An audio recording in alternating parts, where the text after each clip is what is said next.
Ya está. Bueno, pues bienvenidas sean todas las personas que se conectan a este primer conversatorio que nos da mucha emoción poder comenzar esta propuesta pedagógica, pero sobre todo estos diálogos tan necesarios en estos tiempos, donde la educación popular y hablar de las espacialidades en resistencia se hace algo necesario y urgente, no solamente para conectar las diversas narrativas que están necesitando ser escuchadas, sino también para tejer los puentes que necesitamos articular, no solo dentro y fuera de los espacios de formación pedagógica, sino también dentro y fuera de los espacios de lucha y las diferentes latitudes. Gracias. Me presento, yo soy Carla Elena, soy parte de este proyecto que surgió hace un año como una propuesta alternativa a lo que ya existe, viendo que faltaba algo distinto, algo diferente.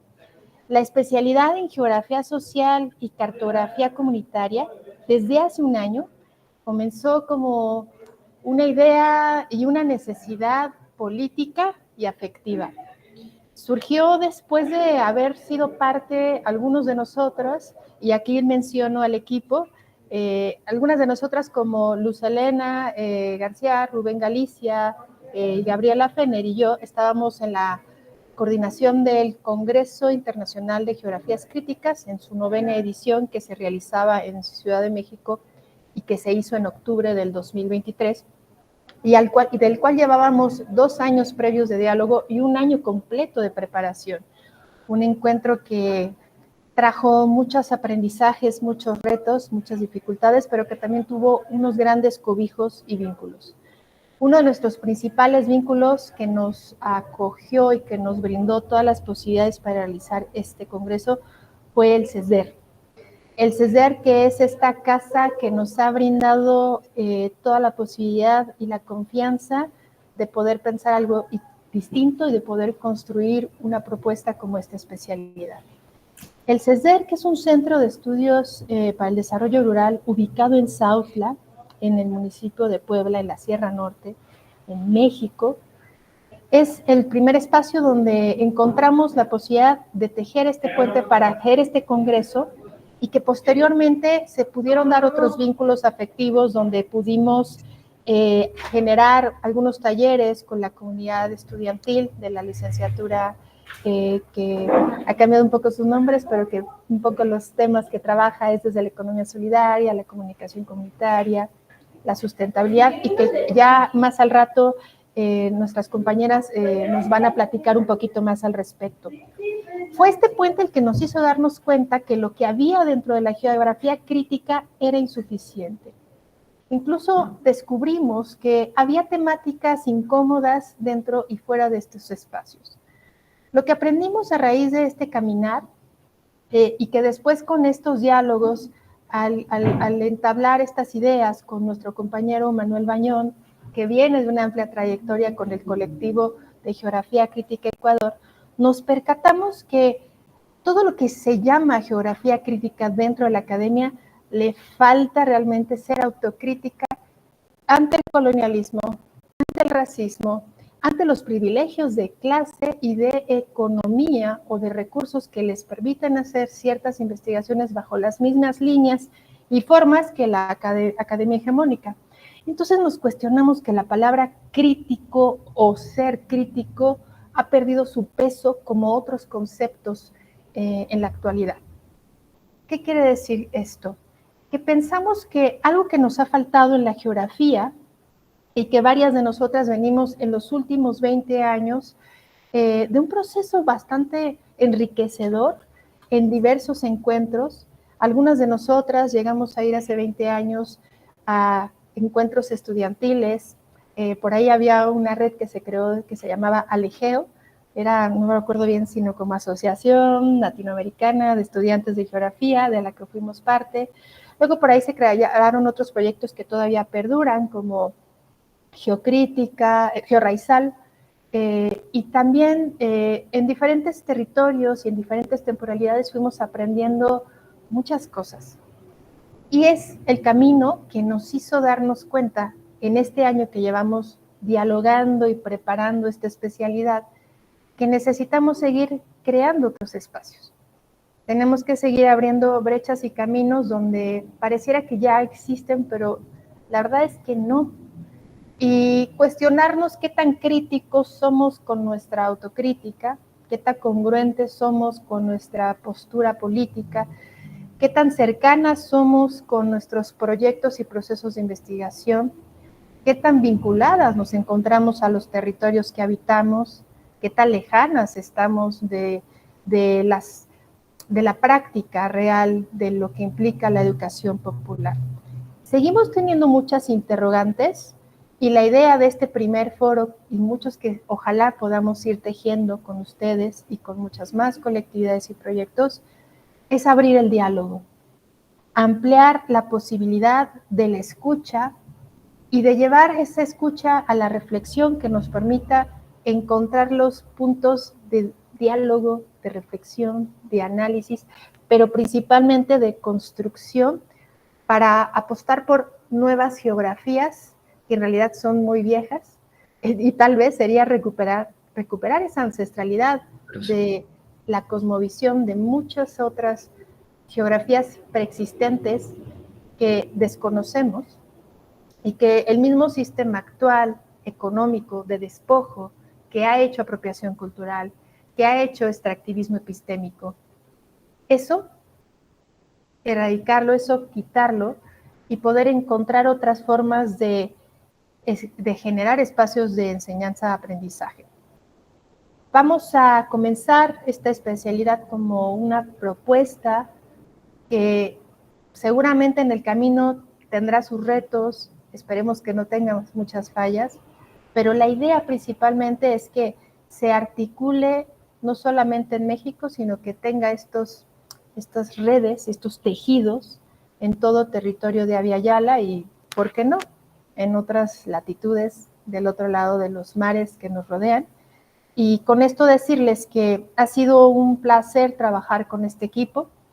La amplia trayectoria política de la cual vienen informativa y pedagógica, tanto Gabriela como Luz Helena, Rubén y Manu, ha sido muy enriquecedora. Las reuniones, los diálogos, los chistes, los momentos de goce, porque también formar espacios o ser parte de lanzarte a crearlos, pues requiere de goce, requiere de convivencia, requiere de salir a caminar, a comer, a mirar el paisaje, a cohabitar los distintos espacios.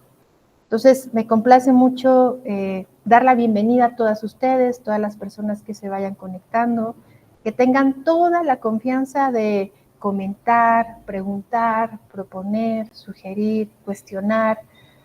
La crítica que planteamos es que seamos autocríticos y planteemos también la propuesta y removamos esta perspectiva geográfica que es amplia y que creemos puede ser una luz para poder ir iluminando el pensamiento, la práctica y la posibilidad de articularnos desde diversas latitudes.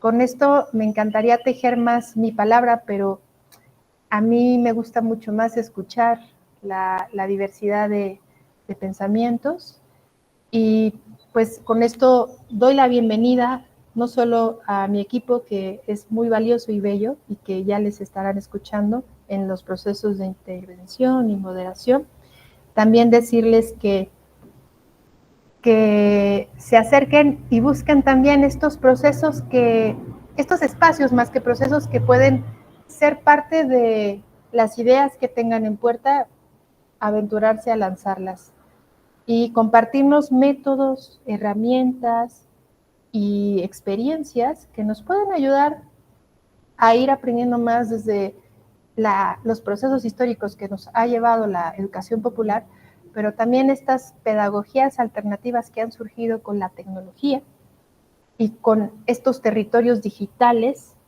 que también apuestan para romper un poco las fronteras físicas, que sigue siendo un reto, y hacer una articulación más amplia desde cada lugar. Bueno, yo con esto doy la bienvenida, me siento muy contenta y solo cabe resaltar que tenemos invitados bastante hermosos porque seguimos sus proyectos desde hace mucho tiempo. Hay siempre un afecto, una admiración y un cariño a las colectividades o a las redes que están haciendo otras geografías. Y para nosotras, como equipa, ¿no?, que estamos empezando a hacer la coordinación de especialidad, pues sí nos sentimos muy agradecidos con este primer espacio que nos abre las puertas, que es el CESDER, y que también invitamos a que le sigan en las redes, que conozcan su oferta educativa, que descubran la historia de estos espacios que son una referencia histórica y política, en el caso de México, y estoy segura que en Aviala, estos modelos pedagógicos como ha sido el CESDER en la Sierra Norte de Puebla. Entonces damos la bienvenida a esta apuesta que se va a dialogar desde Brasil sobre la educación indígena con una de sus compañeras, al colectivo de Geografía Crítica Gladys Armijo, que también nos estará dialogando sus experiencias desde Chile, al colectivo de Geografía Crítica Ecuador, al kioscos socioambientales desde Costa Rica, al INDEC de México y, por supuesto, al CESDER. Muchísimas gracias, dejo mi palabra con mis compañeros y bienvenidos a este foro. Usen el chat y tomen nota, todos los diálogos, ideas, preguntas que surjan, siéntanse en la confianza de poderlas compartir en este conversatorio. Muchas gracias.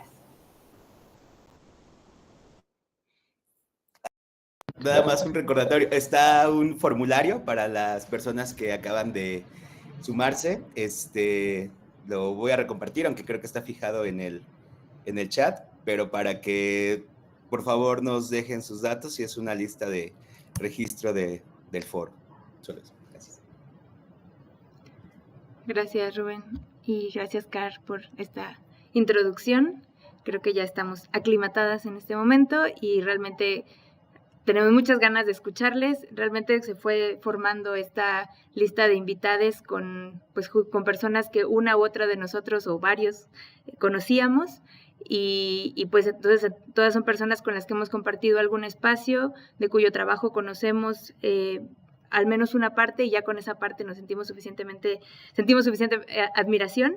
Y bueno, sobre todo pensamos este primer foro como una base, porque sí, como ya comentó Carla Elena, venimos desde la geografía y como desde estas reflexiones desde la geografía, pero nombrarlo geografía es solamente como hemos aprendido a nombrar, ¿no? A mirar los territorios y preguntarnos por cómo los habitamos y cómo podemos habitarlos en colectividad, ¿no? Entonces, realmente sabemos que muchas personas, aunque no la nombren así, finalmente tienen estos trabajos enraizados, ¿no? Estos trabajos situados, y fue desde ahí que pensamos también en hacer estas invitaciones a personas que trabajan nombrando la geografía o no, pero trabajando como desde la educación popular, como un posicionamiento también político y como una forma de comunicarse, de situarse en esta apuesta también emancipadora y en nuestros diferentes territorios, ¿no? Entonces, desde ahí doy la bienvenida a Susana Dorado de Silva, Educación Indígena, a Froilán Cubillos, Diego Pinto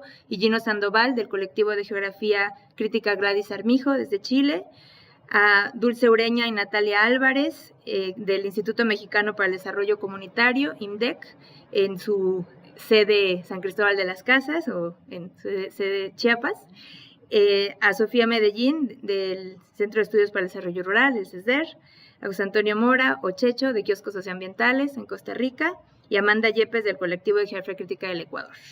En el Ecuador, como su nombre lo indica. Entonces, muchísimas gracias por haber aceptado la invitación. Nos da muchísimo gusto tenerles aquí. Y bueno, la propuesta es hacer esta primera ronda en que cada quien va a tener más o menos 15 minutos para poder contarnos desde sus experiencias, cómo han trabajado la educación popular, cómo han trabajado desde sus principios, cuáles han sido algunos de los retos que han tenido también como en esa implementación de estos principios de educación popular, y es como ir abriendo y venir desde este abanico más general, y en la segunda ronda vamos a ir como aterrizando un poco más el vínculo con lo que hemos llamado espacialidades en resistencia, ¿no? Que ahí también podremos discutir y dialogar cómo lo estamos entendiendo. Y finalmente tendremos una tercera ronda en la que esperamos que también las personas que están acompañándonos, que asisten, puedan también darnos sus aportaciones o preguntas o comentarios o lo que gusten. Entonces, bueno, este es el planteamiento en estas 3 rondas. Aviso de manera también logística que vamos a ir haciendo pausas entre cada una, también para tomar agua, lo que sea, y para poder hacer los cambios de los clips de grabación. Entonces, el orden es abierto.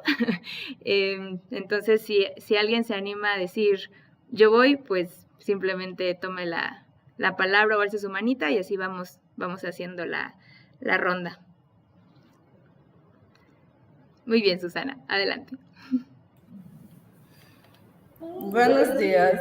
Yo me quedé aquí un poco nerviosa. Siempre da un nervio, ¿no? Empezar a hablar. Yo digo, voy a hablar ya primero para romper este nervio dentro de mí. Bueno, primero a mí me gustaría mucho compartir un poco de quién soy y de cómo fue mi trayectoria para poder llegar a hacer un trabajo colectivo con las mujeres indígenas, ¿no? Brasil, ¿no? Yo vengo de la selva de Brasil y no sé, salió ahora una investigación reciente hablando que Brasil es el país más miscigenado del mundo. Somos indígenas, somos un poco de europeos, ¿no? Por la colonización y somos africanos.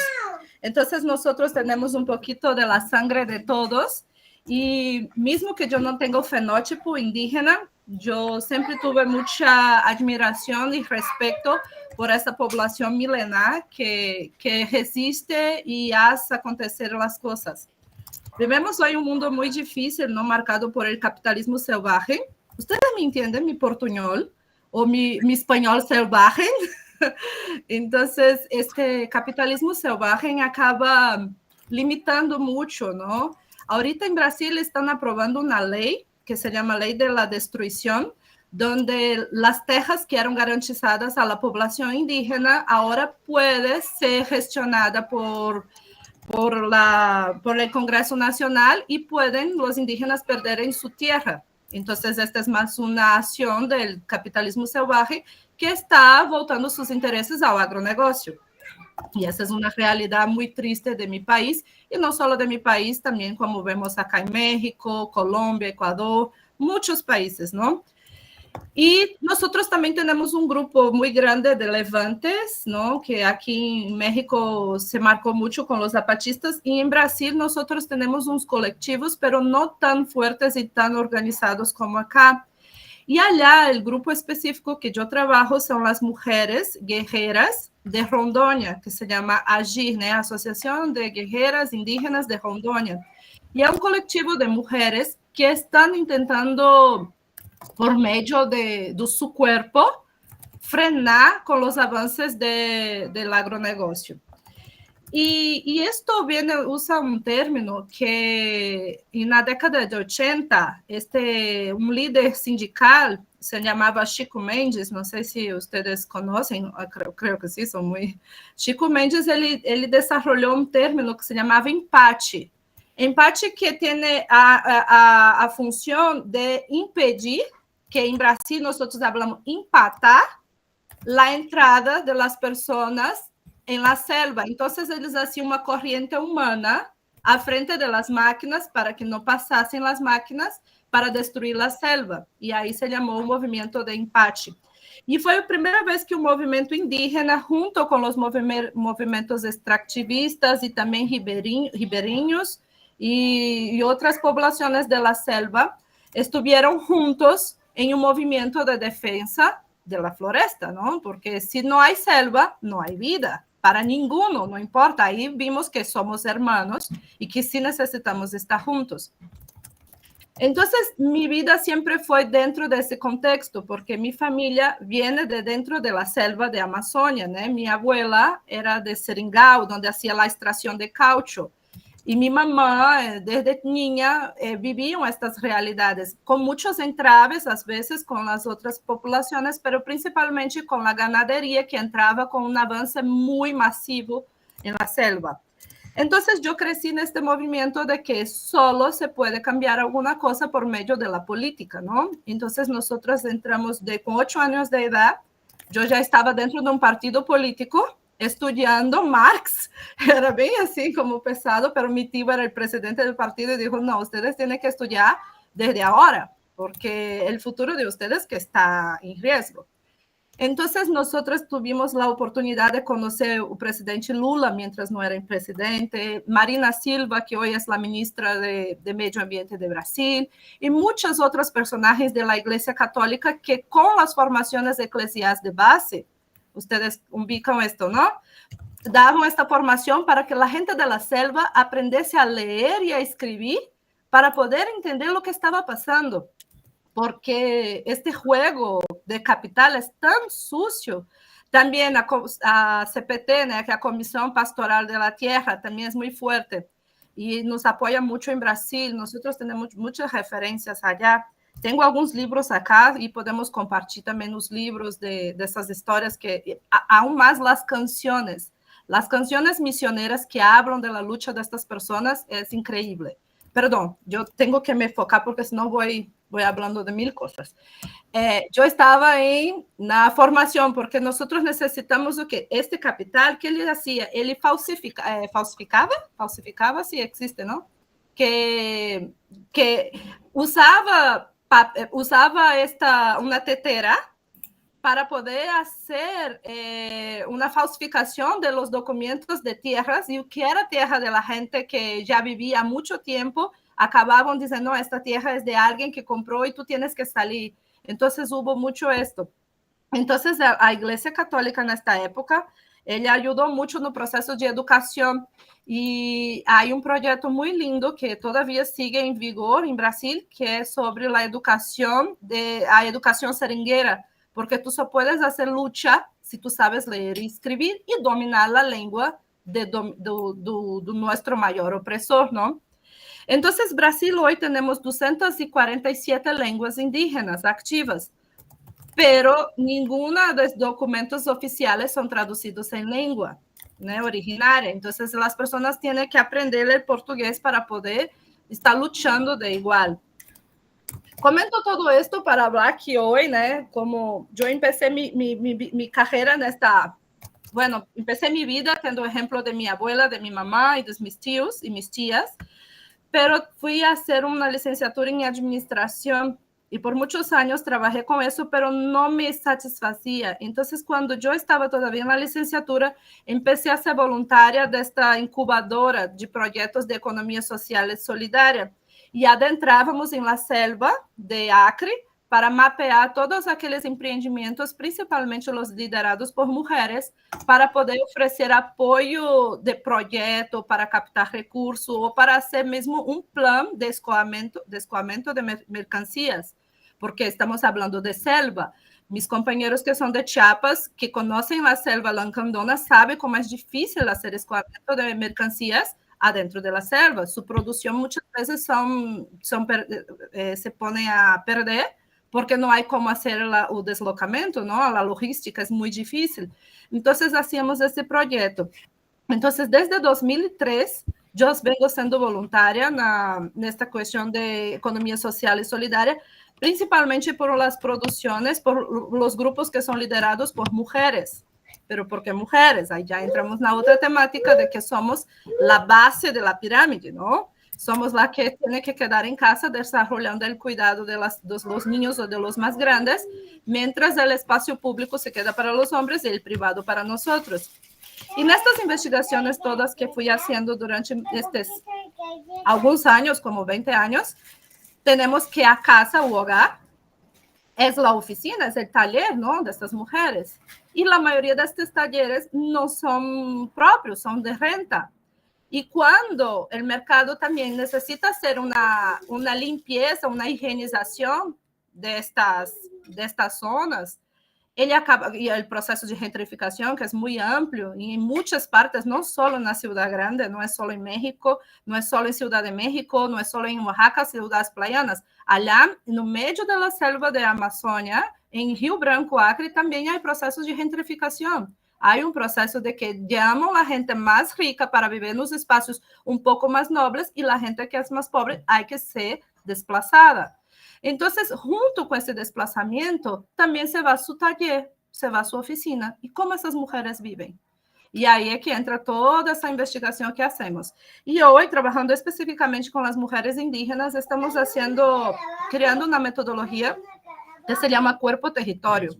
Como que ustedes conocen a través de muchas autoras indígenas que hablan, y nosotros estamos desarrollando cómo que se da la identificación de los marcadores territoriales por medio del mapeo del cuerpo-territorio. Hicimos este año un mapeo en la tierra indígena Oxeloco, acá en Hidalgo, Veracruz, con las mujeres, pero fue muy difícil porque todas hablaban náhuatl y algunos niños hacían la traducción, pero fue muy difícil la comunicación.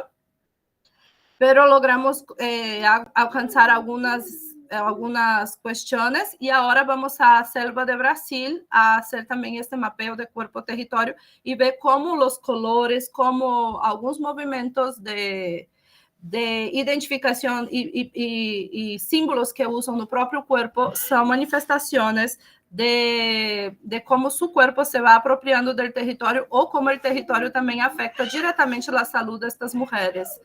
Y creo que hablé mucho y muy rápido, sería un poquito de esto. En Brasil, solo para situar, allá en Brasil nosotros usamos mucho o autor Paul Singer, que foi um grande economista que levou a economia social e solidária dentro da USP, não? Da Universidade de São Paulo, e que foi que criaram, e a partir do governo Lula, em 2009, criaram uma secretaria com força de ministério, porque em Brasil são ministérios, não? Os mais fortes, Ministério da Educação, Ministério da Saúde, pero criaram uma secretaria, que era a Secretaria de Economia Social e Solidária, e aí, nesta época, hubo una gran difusión de esta propuesta de una economía igualitaria y también fue cuando muchos países entraron en parcería con Brasil y nosotros teníamos las ferias de economía social y solidaria que llegó a movimentar más de 8 millones de reales en la época. Entonces, este proyecto murió por parte del gobierno, pero las resistencias siguen, las personas siguen haciendo resistencia. Y nosotros llegamos a un estudio, ¿no? A través de muchos años de investigación, que es cuando las crisis acontecen, cuando estamos en crisis económica, cuando surgen mucho más emprendimientos alternativos y nosotros tenemos que las mujeres son las mayores lideranzas de estos proyectos. No sé si contemplé alguna cosa, esta sería mi pequeña contribución, mientras no estaba muy preparada, pero a mí me gustaría mucho escuchar a ustedes y me quedo aquí, a veces con la cámara apagada porque mi hijo está aquí al lado y a veces quiere estar entrando, pero inmensamente grata por escucharlos y feliz por ustedes, escucharon ya, ¿no? Y feliz por ustedes, sí. Y también por esta oportunidad de hablar un poco de la realidad de donde vengo, que no es tan distinta de la realidad de la mayoría de ustedes. Y estoy extremadamente feliz. Gracias a todos y todas. A ti, Susana, por llevarnos también a la casa de tu abuela, a tus aulas de formación y ahora además con tu pequeño. Vamos a darle la palabra entonces a los compañeros de Chile, del colectivo de Geografía Crítica Gladys Armijo. Adelante. Bien, muchas gracias. Estamos compartiendo una imagen de una presentación que preparamos. ¿Se escucha bien? Se escucha, sí. Sí, bastante bien. Ya, muchas gracias. Bueno, buenos días, buenas tardes por acá. Hay 2 horas más que en México. Bueno, en distintos territorios habrá otra hora. Pero bueno, gracias a los compañeros y compañeras que pensaron en nosotros para invitarnos a conversar, a compartir experiencias y básicamente nosotros preparamos una presentación en donde en los últimos años hemos estado trabajando a través de la sistematización como parte de lo que es la metodología dentro de la cohesión popular, que tiene que ver con cómo reconocemos, ¿cierto?, dentro del territorio saberes locales, ¿cierto? Que de alguna manera son saberes que están dentro del territorio, son parte de las vivencias cotidianas, parte de las formas de producir locales, ¿cierto? Experiencias cotidianas que son también formas de resistencia a las formas hegemónicas y extractivistas que se dan en todo el territorio, ¿cierto?, de la Yayala, como decían las compañeras. En ese sentido, nosotros hemos estado trabajando en todo lo que es sistematizar el saber popular, campesino, indígena, ¿cierto?, que se expresa a través de distintas formas en lo cotidiano, en el territorio. Y también hemos tenido la posibilidad de poder aportar en procesos de ordenamiento territorial participativo, ¿no?, con comunidades en distintos lados, que de alguna manera nos ha hecho el ejercicio de dialogar, ¿cierto?, con este saber geográfico que de alguna manera nosotros militamos, ¿cierto?, nuestra militancia geográfica que está también dialogando con los saberes locales en el territorio. Y como también somos profesores, ¿cierto?, formadores de profesores de historia, geografía, en términos más disciplinares, también hemos tratado de vincular esta formación geográfica en la universidad, en la carrera de Pedagogía en Historia y Geografía, donde trabajamos. Y básicamente eso ha ido articulando distintos grados de maduración de esta propuesta, que en alguna medida se han ido materializando también en un laboratorio, ¿cierto?, de enseñanza del territorio que estamos armando. Tenemos también elementos tecnológicos que nos están permitiendo avanzar, ¿cierto?, a una mirada más contemporánea, más tecnológica de cómo analizar el territorio desde una perspectiva más tecnológica. Y también estamos justamente hoy día en un diplomado de educación geográfica. Justamente en la mañana estuvimos con distintos profesores y profesoras de distintas universidades de acá de Chile que están en este diplomado, que también es parte de este ejercicio que ha ido construyendo el colectivo en estos años, ¿no? Nosotros, insertos en la universidad, también tenemos la posibilidad de ir armando estos espacios de lucha y resistencia. Entonces, básicamente, ¿por qué es importante para nosotros, desde la perspectiva de la educación popular, sistematizar el saber territorial? Porque en definitiva reconocemos que en lo cotidiano, ¿cierto?, en el territorio, existen experiencias, formas de vida que son ancestrales, que son de orden de satisfacción de necesidades básicas, ¿cierto?, de las comunidades, que de alguna manera muchas veces vienen a ser avasalladas de manera extractivista, ¿cierto?, por grupos hegemónicos, ¿no?, que no toman en cuenta estos saberes, ¿cierto? Entonces, en ese sentido, nosotros tratamos de alguna manera de relevar este saber a través de la sistematización del saber territorial para poder de alguna manera poner en disputa, ¿cierto?, la producción del territorio, ¿no?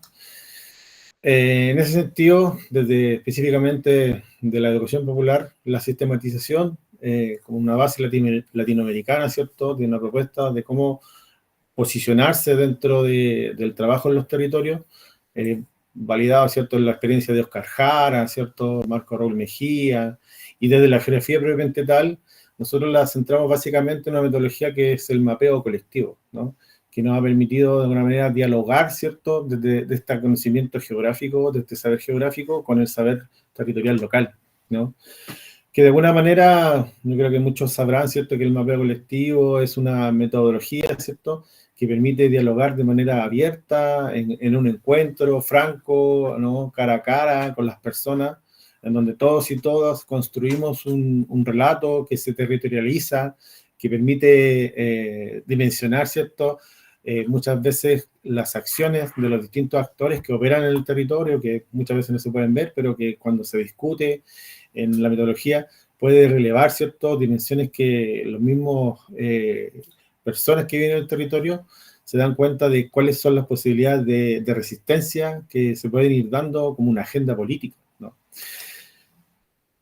Bueno, y ahí en ese marco nosotros hemos propuesto en el fondo una idea más macro de cómo ir generando distintas etapas del desarrollo de esta sistematización a partir de la aplicación del mapeo colectivo.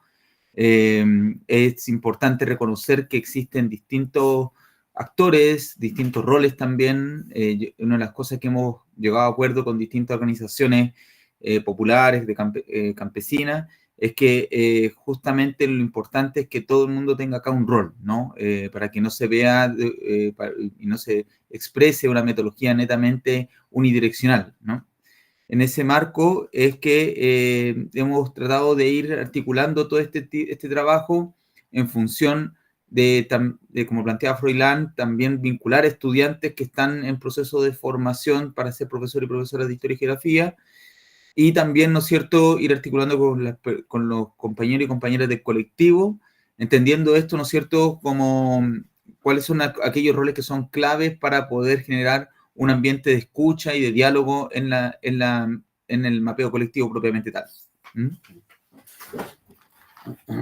En ese sentido, la experiencia que hemos tenido en los distintos territorios nos ha llevado a generar ciertas metodologías un poquito más estandarizadas con respecto al mapeo colectivo, que si bien de todas formas tiene algunos elementos que emergen, sobre todo por las diferencias en los territorios, resulta importante en ese proceso explicar la metodología y qué tipo de materiales deben ocupar las estudiantes y los estudiantes frente a un territorio específico, ¿ya? Y la importancia que tiene también el rol de los distintos roles que tienen los que están realizando el ejercicio del mapeo, como también las personas que están presentes, ¿ya?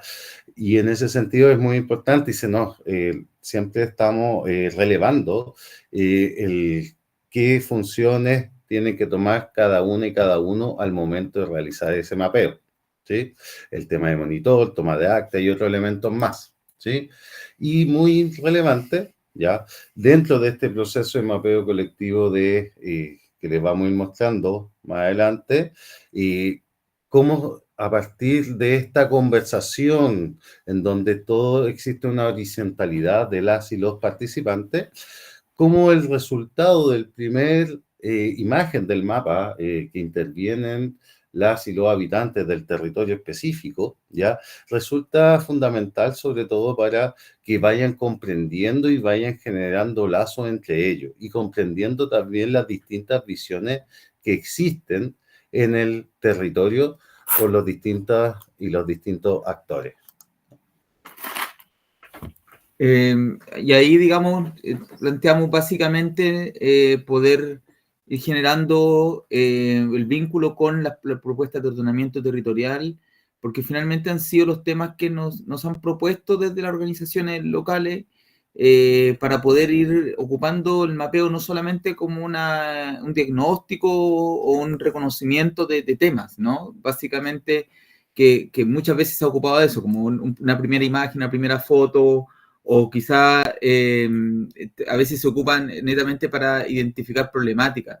Y aquí hemos nosotros, a partir de los propios desafíos que nos colocan los actores, o sea, las organizaciones locales, hemos avanzado, ¿no es cierto?, a la propuesta de ordenamiento territorial, y para esto tenemos dos ejemplos concretos que hemos trabajado en el último tiempo, ¿ya?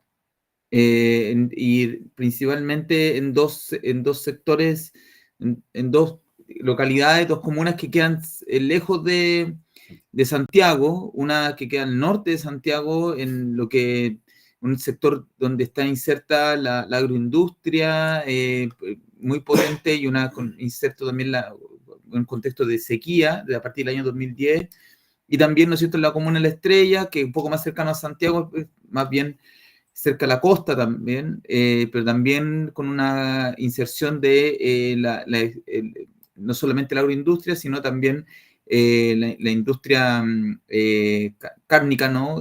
Con la producción industrial de pollos y cerdos, ¿no?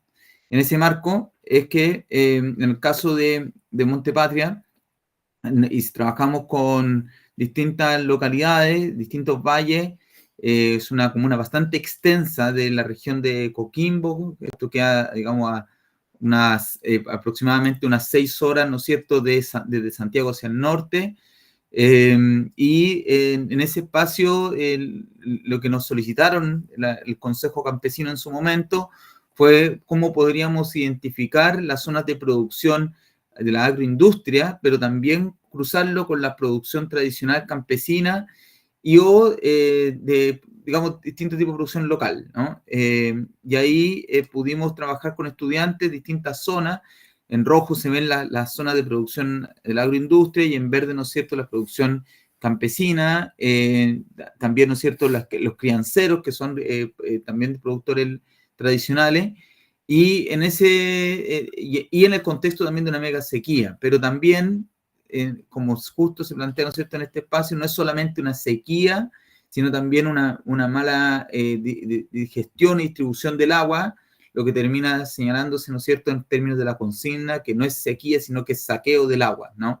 En Chile hay que entender que el agua, la gestión del agua está separada de la tierra, y además, ¿no es cierto?, el agua es privada, ¿no? Uno tiene que pagar por el uso del agua y los derechos del agua. Entonces, es importante hacer este reconocimiento de estos mapas. Y esto se cruzó con otro tipo de metodologías que era a partir del análisis de paisaje, y esto nos permitió ir mostrando en un informe todo lo que es la identificación del resultado de mapeo, pero con también constatarlo con imágenes de drones e imágenes de fotografía en terreno. En el caso de la estrella, sexta región debe quedar alrededor de 2 horas hacia el sur oeste de Santiago. Aquí se trabajó de forma conjunta con la Universidad Metropolitana, el colectivo, la municipalidad y adicionalmente también una ONG suiza llamada Territorio Solidario, ¿ya? En este proceso de sistematización y ordenamiento territorial, esto se realizó en los años 2022 y 2023, iniciando con una fase diagnóstica, ¿ya? En donde en esa primera fase diagnóstica se hicieron solamente en la comuna de La Estrella 5 mapeos participativos, ¿ya? En distintas zonas de la comuna, en distintas zonas del territorio con distintos actores locales, para poder ir diagnosticando y relevando los principales elementos problemática y también rescatando elementos propios de la cultura estrellina, ¿ya? Y esa información que se inició con un trabajo de participación ciudadana, también se fue complementando con información también institucional del Estado, ¿ya? Información que el Estado, en este caso de Chile, pone a disposición para poder ir haciendo análisis, ¿ya? Y ahí empezamos a cruzar tanto la información, hicimos básicamente una metodología mixta que me permitía tomar la visión, los elementos culturales, las problemáticas que veían las pobladoras y los pobladores, como también hacer un diagnóstico complementándolo, ¿ya? Con información oficial en ese sentido, ¿ya? A partir de eso se generaron una síntesis de talleres participativos en función de algunas categorías de análisis que las vamos a ir viendo a continuación, ¿ya? Y que permitió generar un análisis de los elementos esenciales presentes dentro del mapeo y del mapeo colectivo y también del análisis de información institucional, como también poder ir desarrollando cierta estructura en función de lo que se fue recolectando en esta fase de diagnóstico a partir básicamente de 4 ámbitos, los cuales tuvieron subámbitos o ejes transversales y también ámbitos transversales, que en ese sentido se repetían ciertos conceptos, ciertos elementos en los distintos ámbitos que se fueron analizando durante la fase diagnóstica, ¿ya?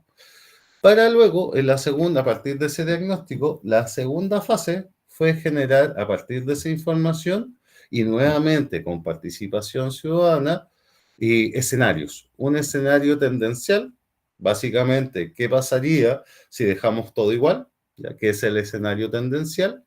Y también la población, a partir de propuestas que ellos validan y también proponen, generar potenciales soluciones, ¿ya?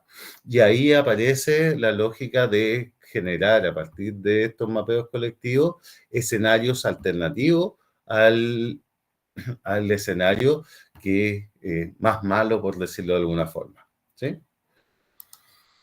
Bueno, y ahí, bueno, básicamente para ir cerrando ya el punto, mostramos acá parte de lo que fue el trabajo que se fue entregando, ahí digamos en la foto a la izquierda, cuando entregamos los primeros informes ahí al alcalde de Montepatria, en la mano derecha los informes que entregamos a la Comuna de la Estrella, y básicamente, ¿no es cierto?, lo que nosotros planteamos o que hemos recogido a partir de esta, bueno, una larga experiencia, pero a partir de estas dos trabajos, es que, bueno, el territorio es una posibilidad de encuentro, de diálogo, de reconocimiento, pero también una posibilidad formativa, donde nuestros estudiantes y también nosotros mismos nos vamos formando desde ese trabajo y con el territorio.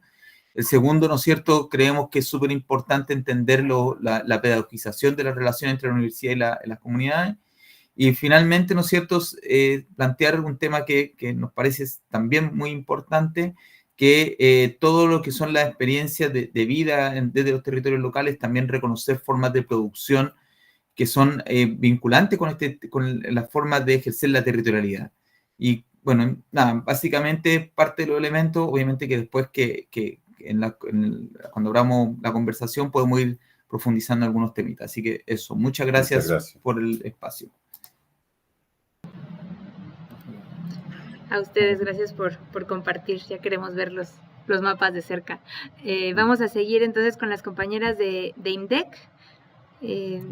y después, pues quien quiera anotar en el chat quién quiere seguir, adelante, vamos haciendo la lista.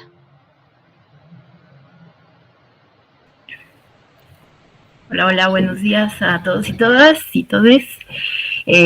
Bueno, un poquito para enmarcar también nuestro trabajo, compartirles primero que acá conectadas estamos Natalia y yo, que somos parte del Instituto Mexicano para el Desarrollo Comunitario, más conocido como IMDEC. Y también en relación a nuestro trabajo participamos en una red mesoamericana de educación popular, que es la red Alforja. Bueno, lo que les vamos a compartir está situado desde estos espacios de trabajo y de lucha. Y el proyecto, que es nuestro trabajo más territorial, el que tenemos en Chiapas, pero también en Guatemala, le llamamos Proyecto Azodete, que es Acción Sociopolítica para la Defensa de la Tierra y el Territorio. Y bueno, este proyecto está presente en otros territorios, pero nosotras le damos el seguimiento desde Chiapas, que ya decíamos, estamos acá en San Cristóbal de las Casas, pero el trabajo está en los Altos de Chiapas, en la frontera de Chiapas con Guatemala y en la Sierra de los Cuchumatanes en Guatemala. Bueno, ahí trabajamos con distintas organizaciones y es un poquito de lo que les vamos a compartir. También decir que, bueno, de la red Alforja hemos aprendido muchas cosas. Este esquema que vamos a presentar un poquito más, bueno, es parte de la construcción colectiva de estos espacios, y también importante pues mencionar la red Alforja porque aunque es una red mesoamericana, hay presencia en distintos países y hay muchos espacios de diálogo que creemos que puede ser importante para ir tejiendo también de estas reflexiones, ¿verdad? Entonces, bueno, por si les interesa aprovechar el comercial y pueden buscar en las redes sociales la red Alforja, hay distintos espacios de escuela, está la Escuela Mesoamericana en Movimiento, un poco se trabaja desde la formación para formadores, están también espacios virtuales como los diálogos en rebeldía, estamos también arrancando con una comunidad de escuelas de formación política desde la educación popular, y también hay una escuela feminista desde la educación popular, ¿no? Entonces, bueno, ahí aprovechando la oportunidad de la palabra. Y bueno, este esquemita que trabajamos un poco para ayudarnos a presentar, ¿verdad? Un poco la indicación era presentar también nuestros retos en relación a la educación popular y cómo lo vemos. Bueno, lo quisimos presentar a partir de este esquema, ¿no? Que nos ayuda a mirar distintas dimensiones de la educación popular. Y bueno, nos parecía una buena forma hacerlo en este dibujo de flor, ¿verdad? Porque cada pétalo en sí mismo pues explica algo, pero en conjunto es que integran la flor. Bueno, colocábamos también esta, frase, ¿verdad? De esta deseo también de transformación de la realidad, porque creemos que está presente pues en las distintas dimensiones. Bien, quiero empezar con la parte epistemológica, porque es una forma también pues de conocer el mundo, ¿no? De cómo, como punto de entrada, cómo nos relacionamos con este mundo. Y solo algunos punteos, después vamos a presentar en relación a cada dimensión los retos que tenemos más. Bueno, entonces en lo epistemológico tenemos pues que todo el conocimiento es colectivo, ¿no? Es una apuesta también de que el conocimiento se va construyendo colectivamente y que la realidad es fuente de ese conocimiento, ¿verdad? Que tanto lo vivimos así, bueno, ya será parte de los retos. Y también esta mirada dialéctica, ¿verdad? Que se conoce también como la concepción metodológica dialéctica y que, bueno, no da tiempo de profundizar mucho, pero es muy interesante porque en nuestra práctica y en la realidad, en la vida misma, ¿no? Hay distintas relaciones dialécticas entre, como lo trabajamos entre la teoría y la práctica, entre lo personal y lo colectivo. Bueno, eso por ahí. Sobre la dimensión política, pues sabemos, ¿no? Que todo es político, todo acto educativo también es político, ¿no? Y lo importante es también preguntarnos a qué intereses responde, ¿no? La práctica que hacemos, la educación que hacemos. Cuestionarnos las relaciones de poder, ¿no? Visibilizarlas. Y también con la construcción del sujeto político, ¿verdad? A quienes les interesen más estos temas también, pues es un poco la intención en el trabajo con la red Alforja, ¿verdad? Cómo sumar fuerza, cómo se construyen estos sujetos sociales, pero no solo para la resistencia, sino también para la construcción de proyectos políticos emancipadores.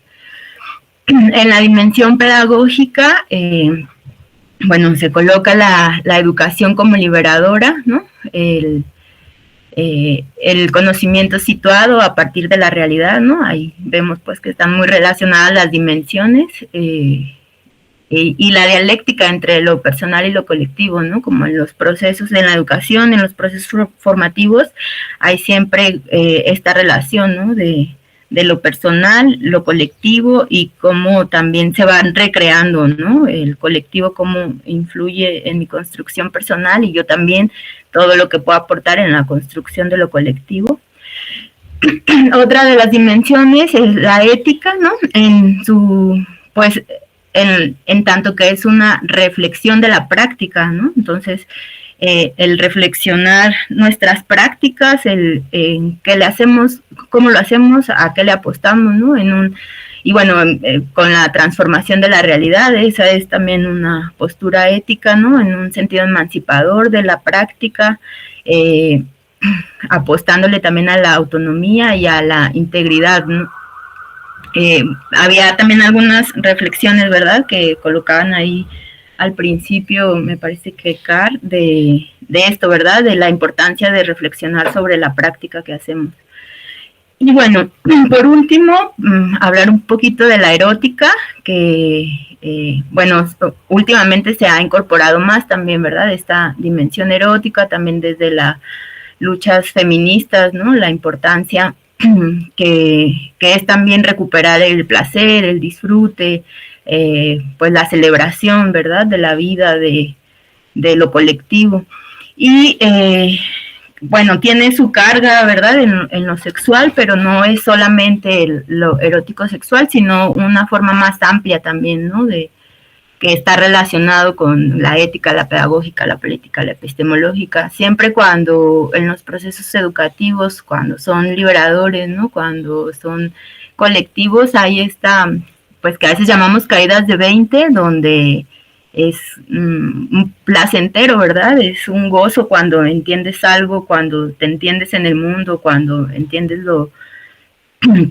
a los demás, ¿no?, lo que te rodea. Entonces ahí en la erótica incluye, ¿no?, el placer, el disfrute, la creatividad, también la importancia de colocar la esperanza, ¿no?, como de recuperar la alegría, bueno, hay, en los que siguen Natalia les va a compartir un poquito más también de cómo vemos estos retos en relación a, bueno, esta flor, ¿no? Tan bonita que colocamos por acá. Entonces ahí le paso la palabra a Nat.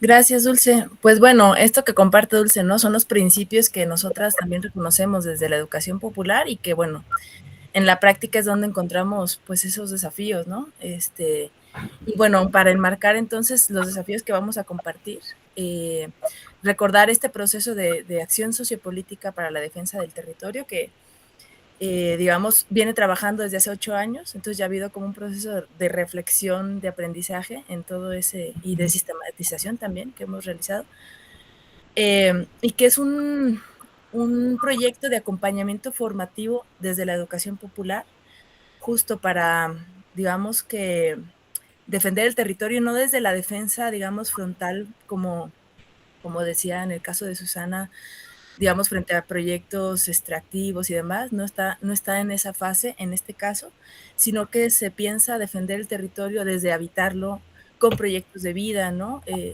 Digamos que se puedan autosostener, ¿no? Autogestionar. Entonces, los ejes que trabajamos van en función de fortalecer esas posibilidades, ¿no? De continuar habitando el territorio a partir del cuidado, ¿no? Entonces, bueno, el eje central es la formación política, ¿no? Y fortalecer la organización comunitaria. Durante estos 8 años ha sido como el eje base, ¿no? A través de ese también ha habido otros que, pues, obviamente nos relacionan con los territorios, ¿no? La agroecología, conservación de semillas nativas y criollas, y eso también parte de un reconocimiento de los saberes locales, ¿no? Tradicionales, propios. También el buscar otras formas de economía que cuiden la vida, ¿no? Y eso, bueno, es todo un desafío. También como recuperar conocimientos de construcción propios, ¿no? Culturas constructivas, le decimos, que, bueno, parten de materiales locales, ¿no? La construcción con tierra, entre otros materiales. El cuidado y la gestión comunitaria del agua, ¿no? Bien que sabemos en estos territorios, en todos, pues está muy amenazado, ¿no? Entonces, como el tener esta parte fortalecida. Y el autocuidado y cuidado colectivo, que ha sido algo que ha ido tomando más fuerza, sobre todo en el contexto, pues, de inseguridad y violencia, ¿verdad? Que estamos viviendo, pues yo creo que en todos lados, ¿no? También compartiendo estas realidades, y que ha sido también, pues, muy central, ¿no? Y ahí podemos ver algunas imágenes de algunos momentos que hemos compartido con los compas y las compas en las actividades que hacemos, ¿no? Entonces, si puedes pasar, Dul, a la siguiente. Entonces, bueno, ayer platicábamos también un poco para compartir hoy, pues estos desafíos que ya decíamos, bueno, tenemos los principios, pero, ajá, ¿no? ¿Cómo realmente logramos o no logramos, ¿no? Y en ese sentido, por ejemplo, en la dimensión política, pues bueno, o sea, reconocer desde dónde nosotros podemos tener, o nosotras, una intención, ¿verdad? Una intencionalidad, pero encontramos un montón de tensiones y contradicciones, tanto propias como estructurales, ¿no? Digamos que sabemos que los sistemas de dominación nos llevan a situaciones de tensión, ¿no? Y de contradicción, a veces inevitables, porque el sistema, pues, así funciona. Y hay otras cosas que en la búsqueda de esta coherencia se pueden ir solventando, ¿no? Pero, por ejemplo, bueno, muchos de los proyectos que ustedes y nosotras participamos, pues vienen de agencias, ¿no? Y son agendas externas al final del día.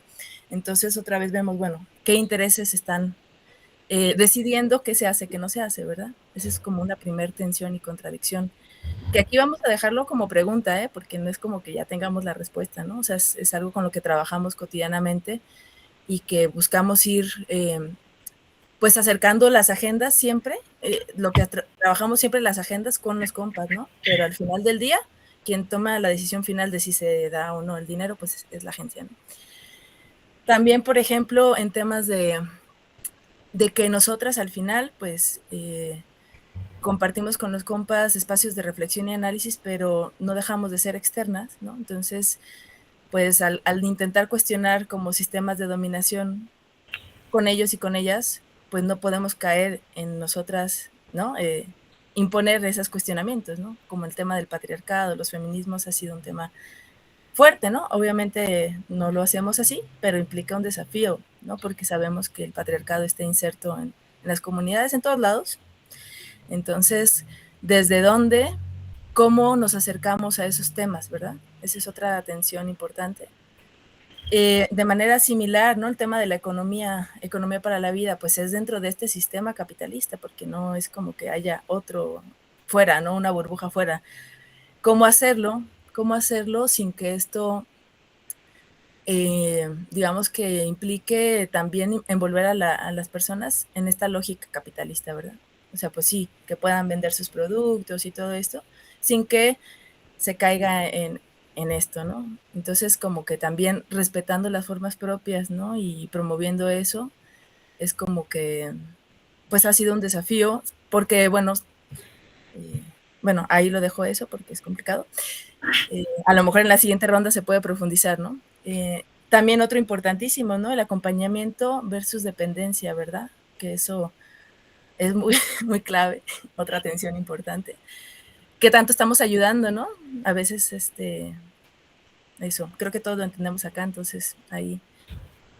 En cuanto a lo epistemológico, también nosotras pues trabajamos con compas de pueblos originarios y bueno, pues la lengua simplemente es otra forma de mirar el mundo, ¿no? Entonces, ¿qué tanto nos estamos entendiendo? ¿Qué tanto realmente estamos construyendo colectivamente, ¿no?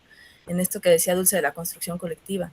¿Qué tanto en la vida de los hechos participan las mujeres? Porque es muy común que pues se quedan haciendo otra cosa justo para que el hombre pueda estar en los talleres y demás. Entonces, bueno, es un esfuerzo que se tiene que hacer cada momento para que estén presentes, ¿no? Incluso las infancias, las voces de las infancias, ¿verdad? Que eso también, pues es un desafío porque no siempre hay las herramientas, las condiciones, pero es importante. También otro desafío que veíamos era qué tanto realmente aceptamos la realidad como punto de partida. Y eso, bueno, creo que en general, ¿no? Pero en particular lo veíamos como ahora en este contexto, por ejemplo, de, pues un poco desolador, ¿verdad? En el que estamos, que a veces es muy crudo y es difícil entrarle. Entonces, ese es otro reto. Se vincula lo epistemológico con lo pedagógico, ¿no? Cómo partir de la realidad con esperanza, ¿no? O sea, también, si queremos hacer una educación liberadora, ¿no? Que realmente impulse hacia esa liberación de los sistemas de dominación, pues no podemos generar espacios decadentes, ¿no? O sea, como digamos, quedarnos ahí, ¿no? ¿Cómo lo hacemos? ¿Cómo miramos la realidad y seguir mirando con esperanza, ¿no? Es un gran desafío. También, en términos más, digamos, como incluso logísticos, pero que no es menor, la atención del tiempo, ¿no? Tenemos cierto tiempo para hacer actividades formativas y entonces a veces no podemos profundizar en el análisis del contexto, que es tan importante, ¿no?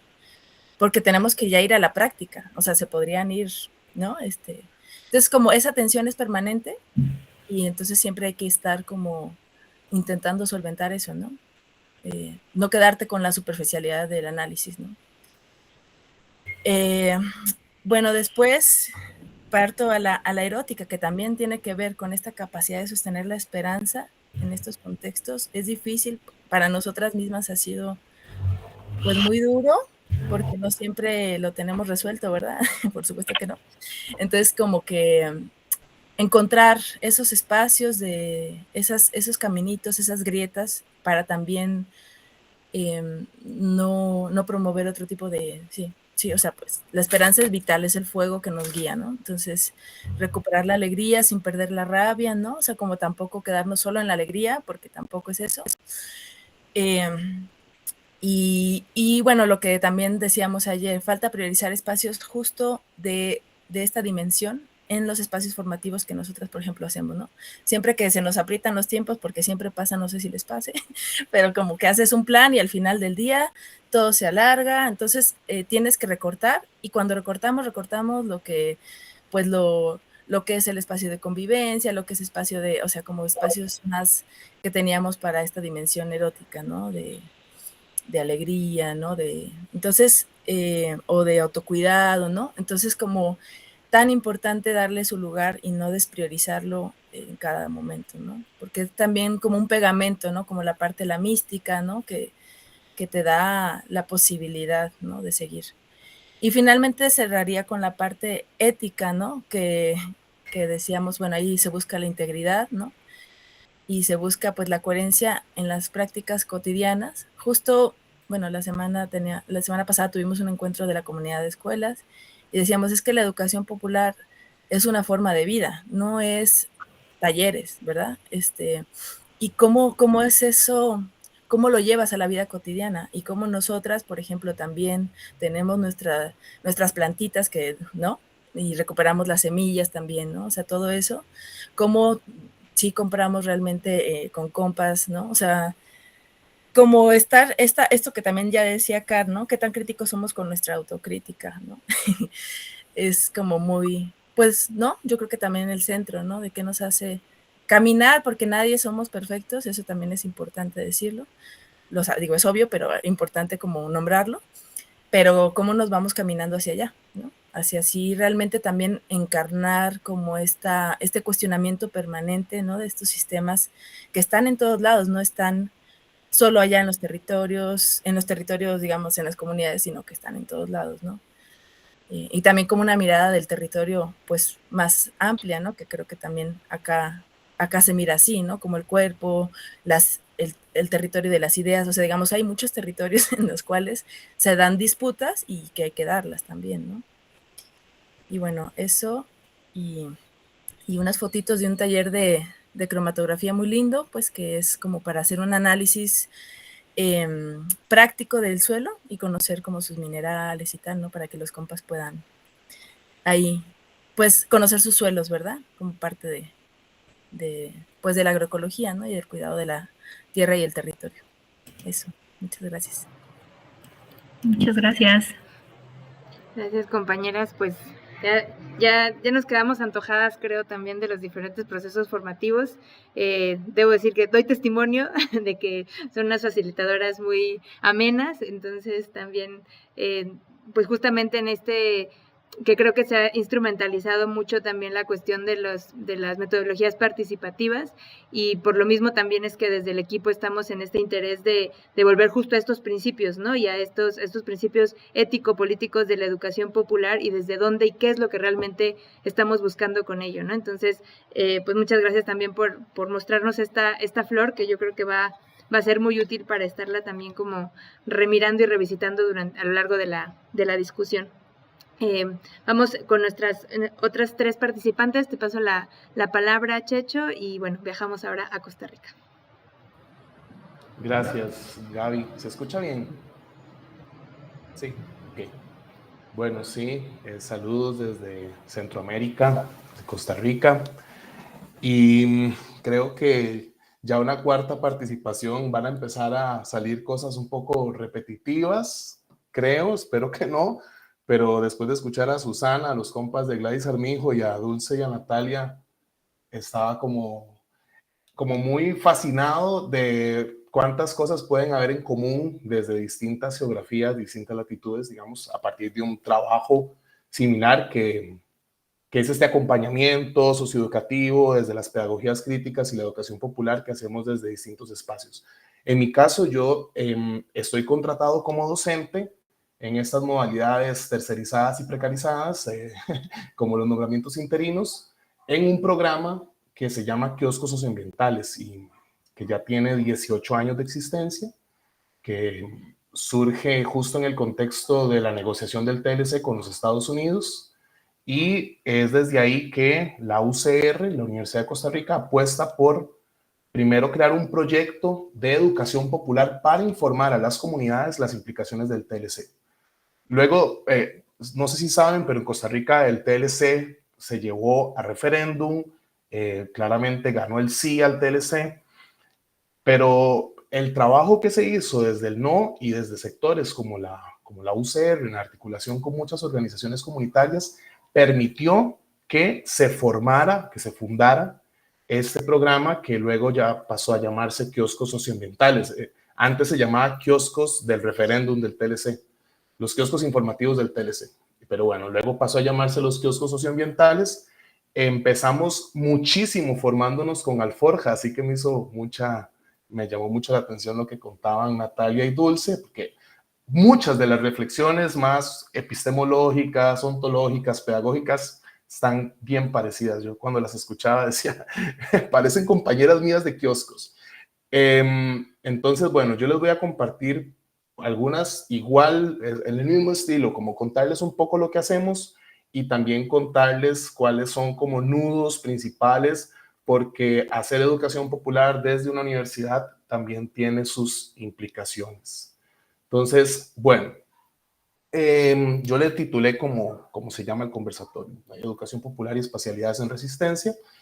Este es el loguito de kioscos y bueno, eso es un taller que justo estábamos dando hace como 2 semanas en la comunidad indígena de Malecu, indígenas malecos en la zona norte del país, que están en un proceso de recuperación de tierras bastante importante. Justo ayer tuvieron una amenaza de agresión, les quemaron un ranchito cultural y bueno, ya se sabe que es mano criminal de no indígenas que están buscando también como amenazar y agredir a estas compas que están en recuperaciones. Bueno, ese taller básicamente era justo un mapeo de procesos de reafirmación territorial.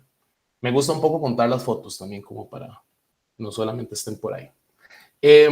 Bueno, como les decía, como programa formalmente existimos desde el 2019, es decir, tenemos 16 años de existencia y nuestro trabajo gira alrededor de 3 ejes principales. Uno es la concepción y la comprensión de la conflictividad socioambiental, donde utilizamos principalmente elementos teóricos de la ecología política, de la economía ecológica, de la agroecología, son como nuestros principales referentes teóricos. También todo el trabajo de defensa comunitaria de los territorios y el fortalecimiento organizativo que lo construimos a partir de diversas propuestas político-pedagógicas, siendo la educación popular una de las más importantes. Entonces trabajamos básicamente con comunidades rurales en principio, pero también de la ciudad, urbanas, de aquí de San José y los alrededores, que están organizadas en medio de contextos de conflictividad socioambiental. Es decir, comunidades que están organizadas contra las implicaciones de la expansión del agronegocio o de los hidroextractivismos o amenazas de desalojo a pueblos campesinos, etcétera, etcétera. No, ahorita les voy a contar un poquito más sobre esto. Entonces, bueno, nuestro trabajo aquí en Costa Rica le llamamos principalmente socioeducativo, un trabajo que ejercemos sobre todo desde las ciencias sociales. Interesante, Kioscos está formado en principio por docentes y estudiantes del área de las ciencias sociales, geografía, sociología, antropología, ciencias políticas, comunicación colectiva, historia, no sé, psicología, trabajo social. Y mucho de nuestro trabajo es precisamente el fortalecimiento de capacidades organizativas, pero también aprovechamos estar dentro de la U para poder generar incidencia dentro de la misma universidad en este esfuerzo de diálogo y construcción colectiva del conocimiento y cómo traer esas voces comunitarias a las aulas y a los espacios académicos. Entonces, un poco ahí el trabajo es como en 3 vías, ¿no? El trabajo en las comunidades, el trabajo también de la incidencia como política, tratando también de incidir finalmente en cómo se está ejerciendo la política pública desde la institucionalidad, y el trabajo, digamos, más académico en las aulas con el estudiantado y precisamente como acercar al estudiantado a esta realidad o a estas realidades. Entonces, bueno, un poco ahí en las fotos podemos ver talleres que nos implican desde ir en una lancha, en un bote, como en esta foto que pueden ver acá, para poder llegar a una comunidad, trabajar en los espacios, bueno, que a mí eso me encanta, ¿no? De las comunidades, en las condiciones que hay, también un poco, bueno, acá esto es un baile tradicional bribri, que es el baile del sorbón, también es parte, ¿no? De ese aprendizaje tan rico de siempre estar con comunidades, en este caso con comunidades indígenas. Por acá un taller de cartografía participativa. Estos son mapas que se hicieron hace algunos años sobre los efectos socioambientales de la expansión del monocultivo de la piña. Que bueno, de eso Car y Gaby saben un poco porque anduvieron por acá y bueno, ahora les podemos contar un poquito más. Como yo les decía, lo que hablamos mucho acá y hago tal vez esta reflexión porque en otros países no nos han entendido muy bien cuando hablamos de acompañamiento socioeducativo, pero también, aunque no lo crean, es todo un concepto en disputa acá dentro, sobre todo dentro de la academia, porque muchas veces cuando hablamos de la apuesta del acompañamiento, que es muy propio de la educación popular y que de hecho lo aprendimos desde Alforja, se nos ha hecho la crítica, ¿no? De que estamos haciendo activismo dentro de la academia, de que realmente, bueno, como si eso fuera algo malo per se, por cierto, pero también de que acompañar no necesariamente tiene un componente académico o de que acompañar es una acción muy pasiva y que es como casi que una observación no participante, etcétera, etcétera. Entonces, bueno, un poco por ahí es que traigo la reflexión. Desde kioscos, y sé que podemos tener puntos bastante comunes acá, el acompañamiento lo entendemos como una acción y una reflexión pedagógica crítica que requiere una postura ético-política, que no busca liderar procesos, sino contribuir en el diálogo del conocimiento y la acción, ¿verdad? No lo puse acá porque ya estaba arriba, y que la construcción colectiva implica una apuesta disruptiva frente al tradicional individualismo académico dentro de la docencia, la investigación y la extensión, que acá le llamamos también acción social. Esto tiene implicaciones dentro de la academia bastante complejas, ¿no? Ya que nuestro trabajo no es principalmente elaborar papers, sino más cuadernillos de educación popular, cartillas metodológicas, y bueno, que finalmente entonces no tenemos puntaje en el ranking académico y difícilmente vamos a llegar a ser catedráticos en esta apuesta. Y bueno, implica estrategias metodológicas complejas donde la educación popular forma parte, pero también tenemos aportes de otros trabajos que definitivamente están relacionados con la educación popular, pero pensábamos más como en la construcción colectiva de la propuesta de Iván Illich, ¿no? que tiene como otros matices, que por cierto los aprendimos mucho en México. Y bueno, sí, la propuesta de la educación popular como tal, que ha tenido tanto eco acá en Centroamérica, en los procesos revolucionarios como en Nicaragua, etcétera, etcétera. ¿Qué comunidades son las que acompañamos? Bueno, les contaba, comunidades organizadas contra la expansión de hidroeléctricas y otras formas de hidroextractivismos, minería no metálica, acercamiento de ríos, avances del agronegocio, sobre todo acá en Costa Rica la piña y la horticultura, y los impactos socioambientales que implica esta expansión, ¿no? Contaminación del agua, fumigación, pésimas condiciones laborales, etcétera. Amenazas de desalojo por proyectos de infraestructura, y ahí debía colocar mega infraestructura, sobre todo ampliación de carreteras, aeropuertos, que bueno, ha sido también parte del trabajo que hemos estado realizando en estos años. Fortalecimiento de la soberanía alimentaria, que eso es un poco más ya como las alternativas a donde finalmente se va yendo el proceso. La gente suele ir llegando a esas conclusiones, ¿no? Defensa de la semilla criolla, fortalecimiento de la identidad campesina y todo el arraigo territorial que implica, como lo decía Natalia, ¿no? De toda esta concepción material del territorio, la tierra, los elementos, pero también esta concepción inmaterial de los saberes, las prácticas, etcétera, etcétera.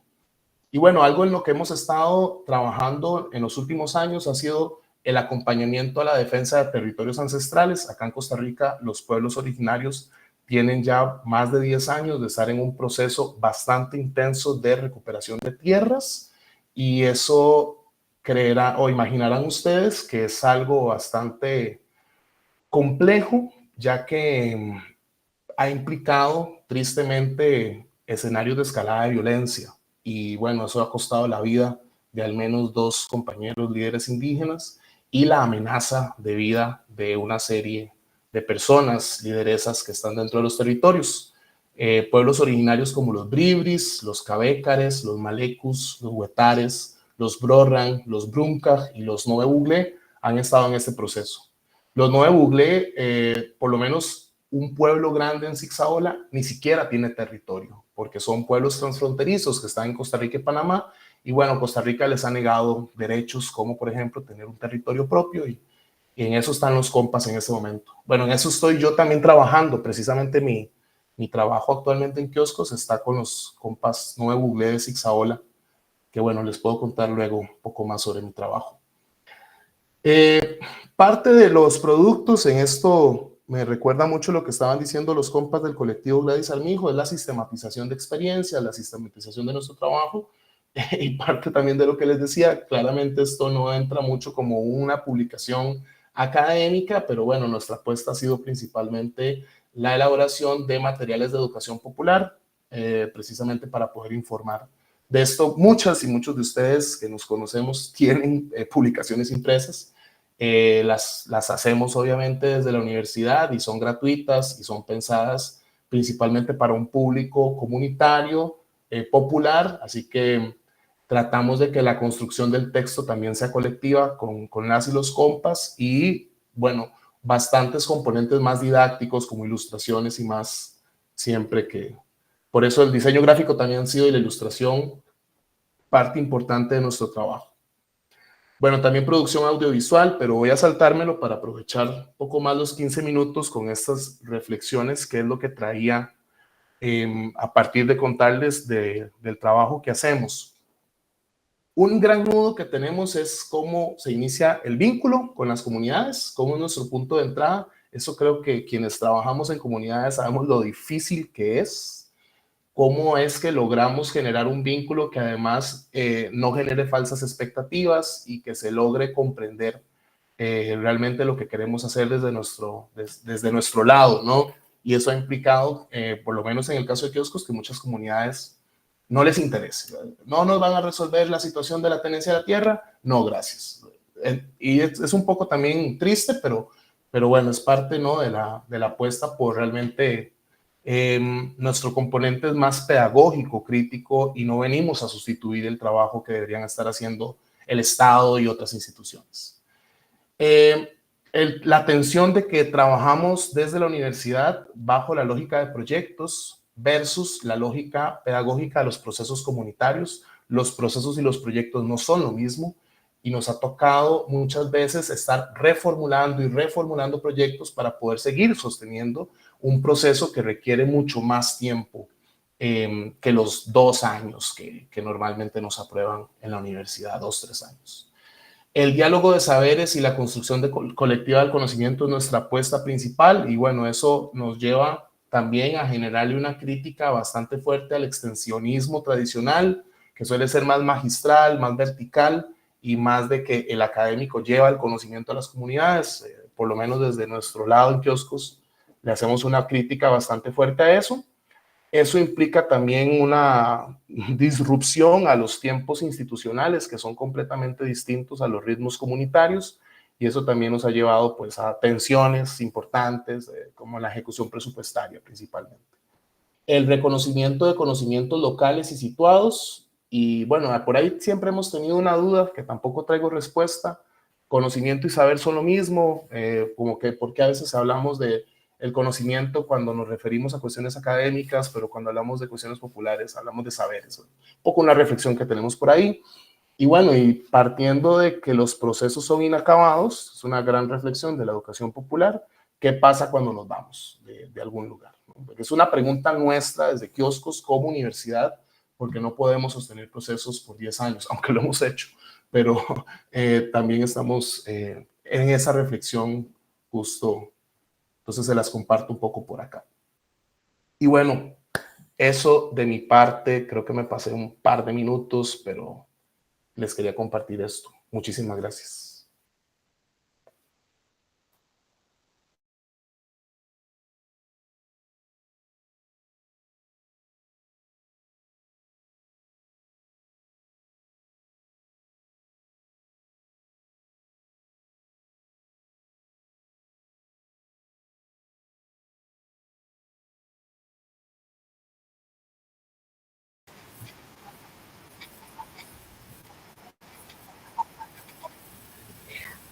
Muchas gracias, qué gusto de verdad estar aquí acompañada de todas y todos ustedes y escuchando pues experiencias tan increíbles y tan enriquecedoras y en donde claro nos vemos como reflejadas, ¿no? Reflejados en los procesos y en nuestras experiencias y es bien bonito, ¿no? Sentirse así acompañada en estas aventuras, ¿no?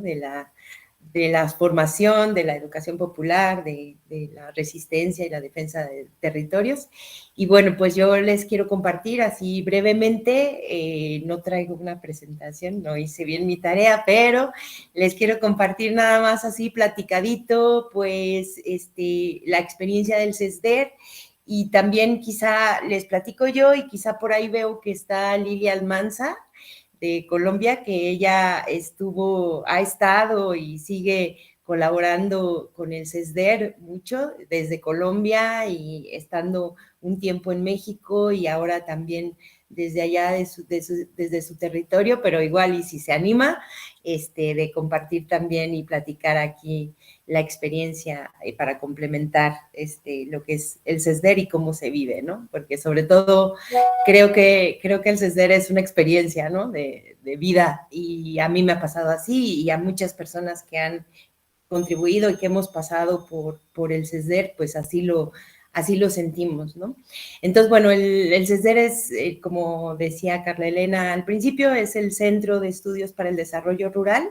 Es un proyecto principalmente educativo, o que nace también como un proyecto educativo en la Sierra Norte de Puebla, en el estado de Puebla, que nace hace más de 40 años, por ahí corría el año de 1982, y de repente, pues, un grupo de, pues, en ese momento jóvenes, ¿no?, que llegaron, pues, a una región que dicen, pues, una región de olvido social, ¿no? Ellos así la describen, una región marginada, de olvido social, de olvido ¿no? Pues, estatal, obviamente, sin muchas oportunidades y sobre todo educativamente una región, pues, muy marginalizada. En esa época, al inicio de los 80s del siglo pasado, había un modelo, digamos, estatal de educación, que eran las telesecundarias, ¿no? Entonces, había la propuesta de telesecundarias para las comunidades lejanas, rurales, alejadísimas, marginadísimas, entonces ponían telesecundarias. Y llega este grupo de personas que ya trabajaban cuestiones de educación popular, muy comprometidas, personas que trabajaban en el Instituto Nacional de Educación para los Adultos, y se encuentran ahí en esta región en donde existían estas telesecundarias en comunidades donde no había luz eléctrica. Entonces, pues, ¿cuál telesecundaria? No había tele, no había luz, estaba solamente, pues, el cascarón, estaba solamente, pues, la instalación, digamos, y lo que deciden es, pues, aquí vamos a formar o vamos a desarrollar un modelo educativo apropiado a las condiciones de esta región, a las condiciones locales, y un modelo educativo que lo vamos pues, prácticamente a inventar y a desarrollar junto con las comunidades en donde está ¿no? Este territorio, ¿no? Entonces, así empezó con una secundaria que desde el inicio fue la secundaria vinculada a la comunidad, la secundaria como granja productiva, la secundaria como albergue de jóvenes, pues chavitos, ¿no? Chavitos de secundaria que llegaban de muchas comunidades de la región de Sautla, sobre todo, y de Iztacamastitlán, en donde no había opciones educativas, ¿no? Y así empezó el CESDER, con la experiencia de la secundaria. Cuando los estudiantes de la secundaria terminaron la secundaria, pues dijeron, tenemos que abrir la prepa, porque pues ahora ya no los podemos dejar así nomás. Abrieron un bachillerato, también una preparatoria, y así fueron acompañando, pues, a los jóvenes a que fueran accediendo, pues, a niveles de educación que no era en ese momento posible en la región. Y cuando vieron que el paso que seguía, pues, era un nivel educativo superior, ¿no?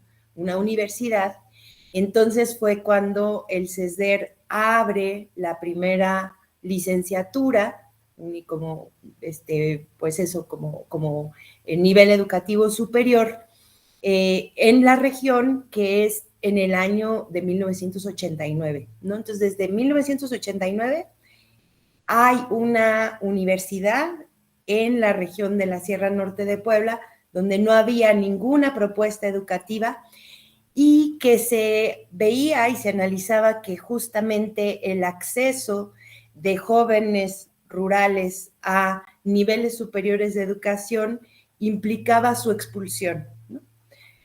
Quien pudiera acceder a niveles superiores de educación, pues automáticamente estaba casi que condenado a salir de su comunidad, porque ¿qué va a hacer en su comunidad?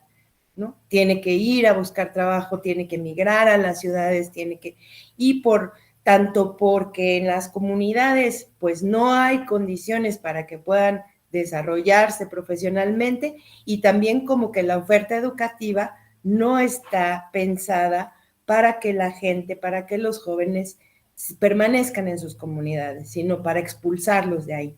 Entonces, ante todo eso, el CESDER iba justamente a contracorriente y fue desde el inicio la apuesta.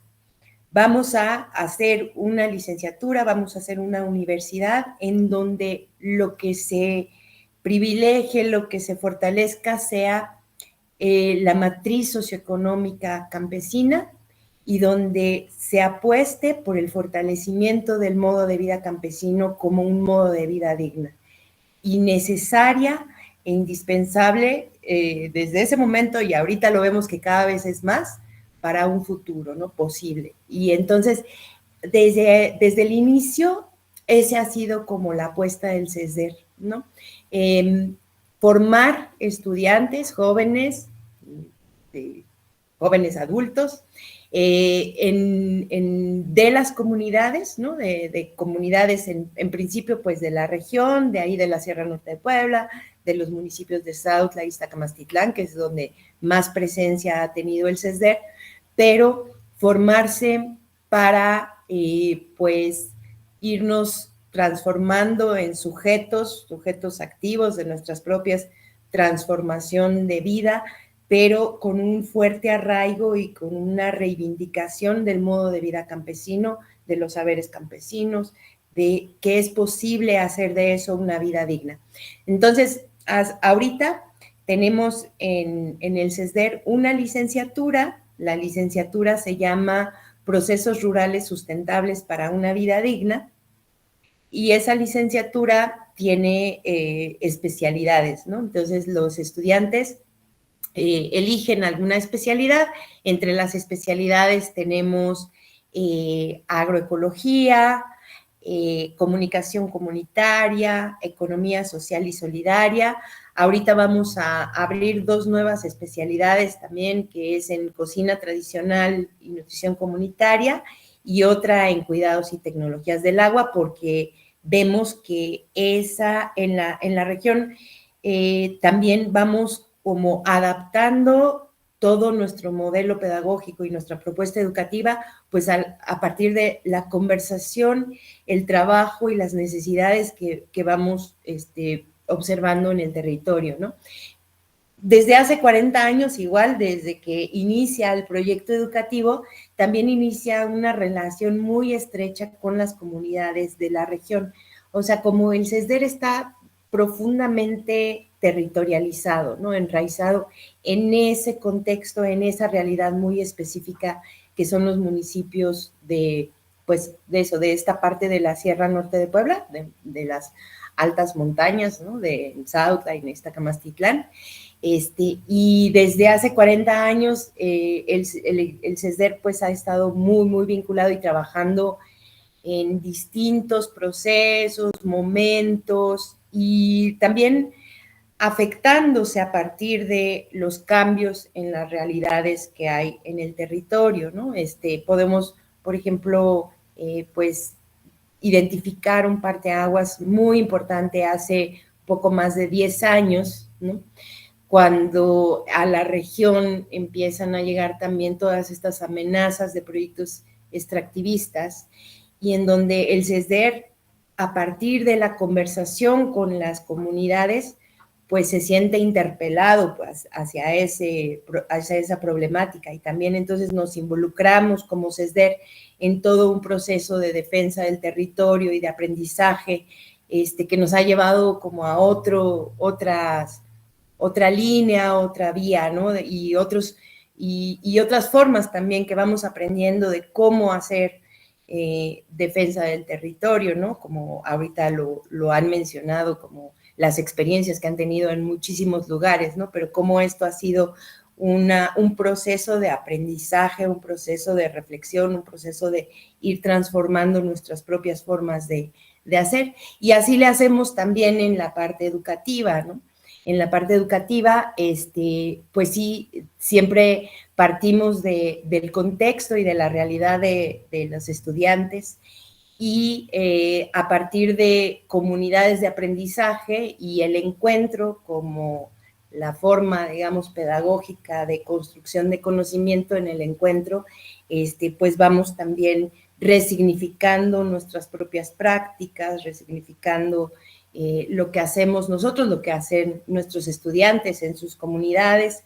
Tenemos en el CESDER la licenciatura funciona como en una modalidad semipresencial, o sea, los estudiantes nos reunimos, junto con los estudiantes nos reunimos una semana al mes, y las otras 3 semanas los estudiantes están en sus comunidades, ¿no? Porque también eso creemos, la formación pues no puede ser, o sea, este tipo de formación que nosotros queremos y este tipo de educación no puede estar aislado, o sea, no los podemos encerrar en una universidad y en unas aulas y ahí dejarlos, ¿no? A los estudiantes, sino que durante todo su proceso formativo pues van desarrollando proyectos en sus comunidades y vinculándose y arraigándose cada vez más a sus territorios.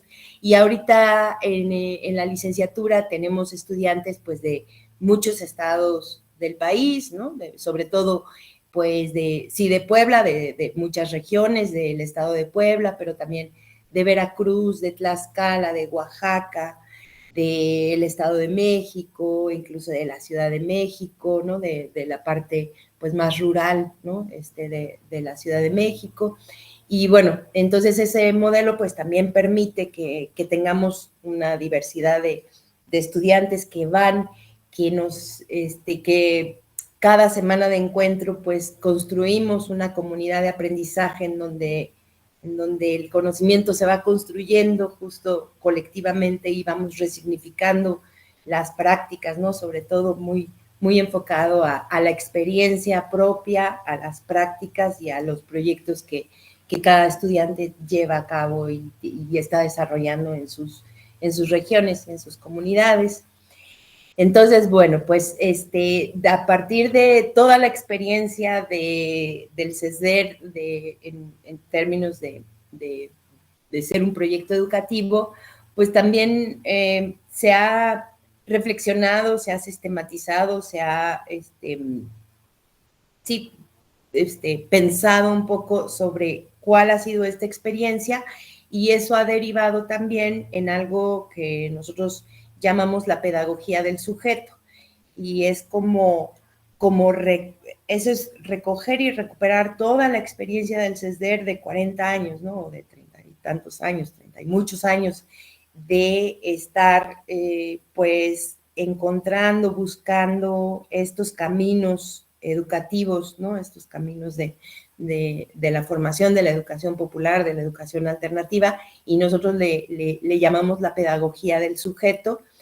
Y pues eso ya se ha convertido ahora también en una maestría. En el CESDER ya tenemos también 4 maestrías y un doctorado, ¿no? El doctorado también es en pedagogía del sujeto, y tenemos maestrías en agroecología, en pedagogía del sujeto, en prácticas narrativas y en educación para jóvenes adultos, y el doctorado en pedagogía del sujeto, que es como lo que decimos, pues, la pedagogía propia del CESDER, la que se ha desarrollado a partir de esta experiencia, ¿no? Que hemos llevado a cabo durante 40 años. Y pues eso, sentimos, siempre hemos dicho que el CESDER pues es vigente y seguirá vivo mientras sigamos también escuchando y conversando con las comunidades y el territorio y estar como presentes ahí, vinculados con ese territorio concreto, con ese contexto que está sucediendo, con la vida que sucede ahí y cómo también el CESDER habita también ese territorio y es parte de toda esta realidad. Ahorita ya también pues hemos estado ya últimamente en el último par de años también involucrándonos en participar en realizar ordenamientos territoriales en estos municipios, ¿no? Como una forma también, como unas herramientas que nos pueden servir también para seguir cuidando y defendiendo los territorios que pues sabemos como en pues casi todos lados, en todas las regiones de nuestros países, pues se encuentran amenazados, ¿no? Y bueno, pues creo que eso es como un panorama así, pues general de lo que ahorita les puedo platicar, como lo que es el CESDER y pues sobre todo a partir de la experiencia que yo he tenido. Y pues no sé si Lili por ahí quiere complementar algo, quiere platicar algo. Estaremos sobre el tiempo ahorita en esta primera ronda. Más bien, si en la segunda podemos complementar. Gracias, Bueno, Sofía. Para pues que cerráramos gracias. con la participación de Amanda. Claro que sí. Hola, compas, buenos días. Aquí mandándoles saludos desde Ecuador, desde la Tierra del Sol Recto. Muy agradecida por la invitación ahí a todas las compas, mandarles muchos abrazos y pues sí, pues hay muchos puntos en común que están siendo trabajados en los distintos territorios. Igual yo les quiero un poco contar cómo ha sido el proceso de geografía crítica del Ecuador y el vínculo que hemos estado trabajando, creo que en comparación a los colegas que están acá, un poco más reciente, de sobre todo sostener un proceso más sistemático de educación popular, ¿no? Y partir desde ahí, ¿no? Para nosotros sostener un proceso es bien importante, teniendo en cuenta de cuál es nuestro rol y cuál ha sido nuestro rol como una organización más del amplio panorama político de un poco de las izquierdas acá en el Ecuador. Y me parece que esto ha sido bastante importante en esta posibilidad de entablar vínculos con las organizaciones sociales diversas y de pues, poder aportar nuestro trabajo con estas organizaciones. Antes de lanzarnos de lleno a un proceso de educación popular más sostenido, habíamos estado funcionando como una organización que acompaña, digamos, con estos conocimientos más técnicos, académicos también, para reflexionar sobre todas las tensiones, desigualdades territoriales en todo el Ecuador, ¿no? Hablamos de agroindustria, extracción minera, petrolera, desastres ambientales, represión del Estado, toda la conflictividad que atraviesan los territorios. Y pues en este poder acompañar ha habido momentos claves que han sido los de más conflictividad social. Por ejemplo, los paros del 2019, del 2022, ¿no? Con un poco la consolidación del neoliberalismo en el Ecuador. Nos pusimos ahí juntos como parte de la lucha a hacer un poco de asesoría técnica, digamos, a la CONAIE, que es la organización que ha estado apuntalando, un poco haciendo el rol de aportar datos para el diagnóstico nacional en estos diálogos con el gobierno que planteaban la propuesta alternativa a toda la avanzada minera petrolera que se estaba dando en los territorios indígenas sobre todo, y que obviamente iba a mermar la economía de todos y todas las ecuatorianas, ¿no? Porque son proyectos privados, corporativos, sobre todo, sobre territorios diversos y productivos que alimentan a toda la población del Ecuador. Entonces, en esta posibilidad de poder hacer estos diagnósticos, estas reflexiones desde la geografía crítica, pues las organizaciones sí creo que han visto como relevante la posibilidad de reflexionar también desde estas variables, ¿no? Que nos ayuda a la geografía crítica, ¿no? De comprender el territorio, de comprender la multiescalaridad, de comprender un poco cómo es el despliegue de los espacios del capital a diversas escalas y muy diferenciados en todos los territorios.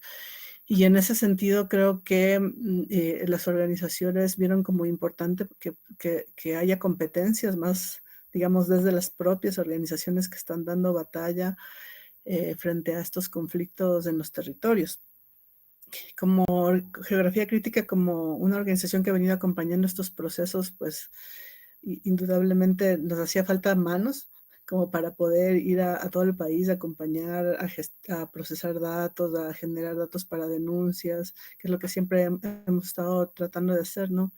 Como proporcionar datos técnicos, informes para procesos judiciales, legales, para denuncias, también procesos de fortalecimiento organizativo a través de las diferentes contracartografías y también cartografía formal.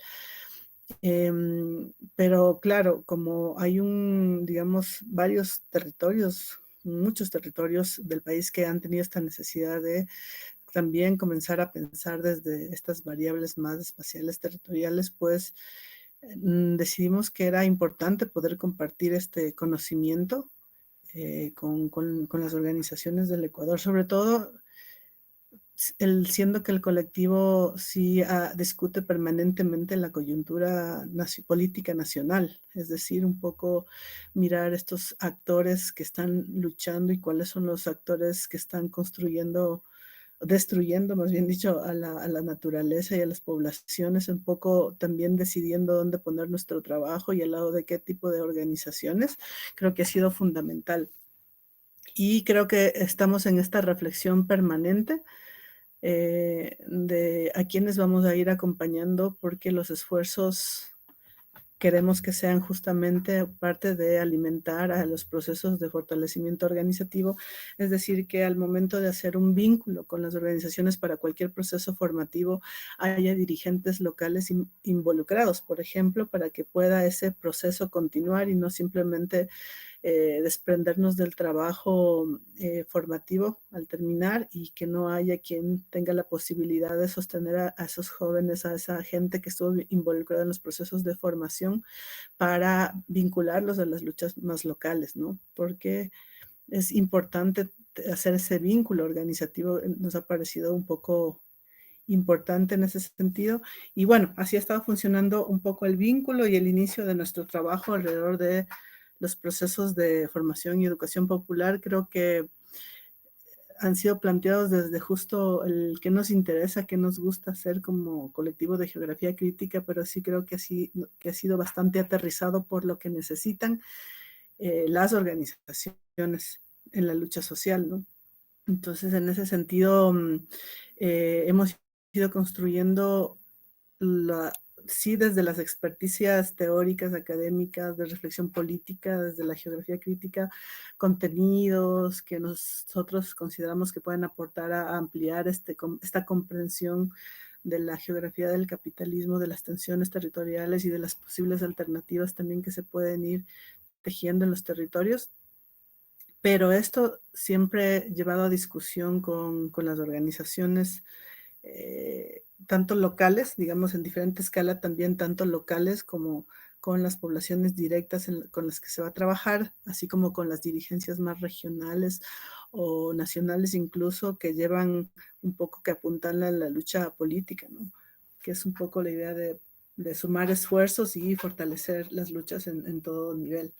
Y en este sentido, pues ha habido es una solicitud de las organizaciones de que podamos aportar con estos conocimientos y esa ha sido la posibilidad para nosotros de sostener esos vínculos, de sostener las responsabilidades de los procesos de educación popular de las organizaciones y pues así hemos llevado un proceso que, bueno, como les decía, estamos haciendo unos cursos introductorios de geografía crítica, ¿no? justo con esta idea de progresismo metodológico para conocerse bajo el código de las organizaciones. Y pues la idea es que podamos reaccionar con consumos muy del territorio a partir de súper interesante de ver cómo la gente se conecta con la materialidad del territorio. Es decir, si la gente le gusta mucho hacer el mapa por herramienta pedagógica, es muy importante porque es trabajar desde lo creativo para la experiencia de la gente. Como dicen las pedagogías populares, es importante. Entonces, de eso concreto, pasar a la reflexión y a la abstracción, digamos, otro tipo de ejercicios, pues es mucho más potente. Y así nos ha funcionado. Entonces, por ejemplo, comprender la misión de las personas, aproximaciones a veces muchas cuestiones desde no conoce, porque se maneja dejando la energía, pero no conoce un poco de estas herramientas tecnológicas, pues es bastante importante. Creo que nosotros normalmente estamos dando una crítica que un poco de también está correcto, más tecnologizadas, temas de información geográfica, etcétera. Realmente en los territorios han jalado mucho más en ese tipo de cursos que tienen relación con las tecnologías, pues obviamente desde la crítica, ¿no es cierto? Y pues a la gente es súper importante, por ejemplo, ver el territorio leer, atravesado con funciones peleadas por la industria, que ellos mismos sepan cómo aprender a crear una cartografía y esto puede ser interior en mucho del interior, o incluso los pueden trabajar cartas fotográficas para poder reconocer los elementos de la geología de la por ejemplo, son herramientas potentes alrededor de la educación cultural de la creación, porque están relacionadas con el control de la vida de cada uno de los primeros de las comunidades que se han encontrado, los conflictos territoriales y cambios de las decisiones, de lo que cada vez es una manera de desaparecer cada uno algo puede ser contaminado. Entonces no hemos dejado de usar, digamos, a parte más formal de la geografía instrumental, pero siempre acompañada de la reflexión política y de la crítica, porque también en el caso, por ejemplo, la mayoría de mucha gente de que viene con toda la página tecnológica como de la elección, claro, la tecnología que podemos politizar de las tecnologías más fundamentales de los procesos de educación popular. Y pues eso seguimos avanzando y también compartirlo con herramientas de nuestra cartografía, ¿no es cierto? Que son súper importantes, que también han sido importantes al momento de desarrollar los procesos de fortalecimiento del sentido, que los compañeros puedan hacer diagnósticos, distinguir los currículos, realizar los currículos, mirar dónde avanzar y eso nos debe ser el territorio desde abajo. Y pues estas otras geografías y así van a eso, van a ir a lo que están haciendo otras actividades, ciencias y los territorios y combinar esos trabajos de ejercicio muy potente. Aparte de que había todo proceso de educación popular en su conjunto, es un momento de aprender de cada espacio del día a día que está vinculado a un proceso de reflexión tanto que se haga, es decir, siempre hacemos actividades de educación cultural, de género, la diversidad de las comunidades que llegan y tratar de dar más solicitud de la organización de la espacio, porque a veces digamos, más muy importante, además de las agencias de aprender de la tranquilidad, de la amenaza que hay real a la territorio de la nación, a veces las organizaciones que nos llevan a que tengamos procesos muy politizados y muy intensos de reflexión y información política, pero también sí es evidente que no hemos logrado a veces sostener estos espacios más lúdicos, ¿no es cierto? Pero ahora le estamos dando un poquito más de prioridad a eso porque es indiscutible que una de las necesidades es que la gente que participa en los espacios de formación puedan ir haciendo digamos, esos acercamientos más locales, esas redes más locales para juntar las luchas, ¿no? Y en ese sentido ha sido importante también como promover un poquito más dentro de los procesos formativos de estos espacios más lúdicos. De caminar los territorios, de ir a ver experiencias, etc. Eso, en términos de cómo estamos estructurando los talleres, pues decirles que eso, no tenemos ahorita de momento unos talleres introductorios, como les decía, en donde abarcamos un poco nociones bastante generales de la geografía crítica, como por ejemplo el desarrollo geográfico desigual del capitalismo, con ejemplos muy, muy locales, dependiendo de en qué lugar del Ecuador estemos. También hablamos sobre la territorialización del poder estatal y pues la construcción de las otras múltiples territorialidades. Trabajamos también temas sobre la familiarización con los mapas, en tanto lenguaje del contrapoder, y pues también trabajamos mucho las posibilidades de comunicación crítica desde las cartografías, es decir, nos interesa que la gente tenga herramientas para analizar sus territorios, pero que al final también puedan hacer sus propios mapas o puedan levantar información que luego puede ser sistematizado para denuncias, para hacer informes, que logren hacer informes simples, pero que geográficos, que tengan un dato ahí que pueda servir para la denuncia sobre impactos ambientales, vulneración a derechos humanos, por ejemplo. Eso es algo que ha resultado muy importante y muy significativo, por ejemplo, en los paros, ¿no? Entonces, y que la gente va necesitando poder documentar lo que está sucediendo en sus territorios. Creo que el reto será también cómo luego con toda esa información ver si es que se sostiene, la gente puede sostener un poco ese proceso de documentación y ver cómo se articula eso en procesos de denuncia tal vez más grandes.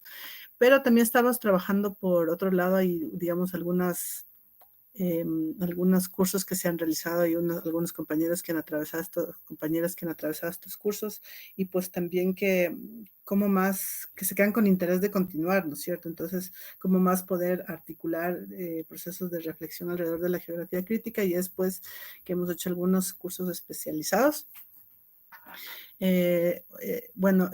Nos insisten siempre en la posibilidad de, por ejemplo, formar a la gente en sistemas de información geográfica, y hemos hecho un curso un poquito más especializado de QGIS, sobre todo, que es como la herramienta más accesible para la gente.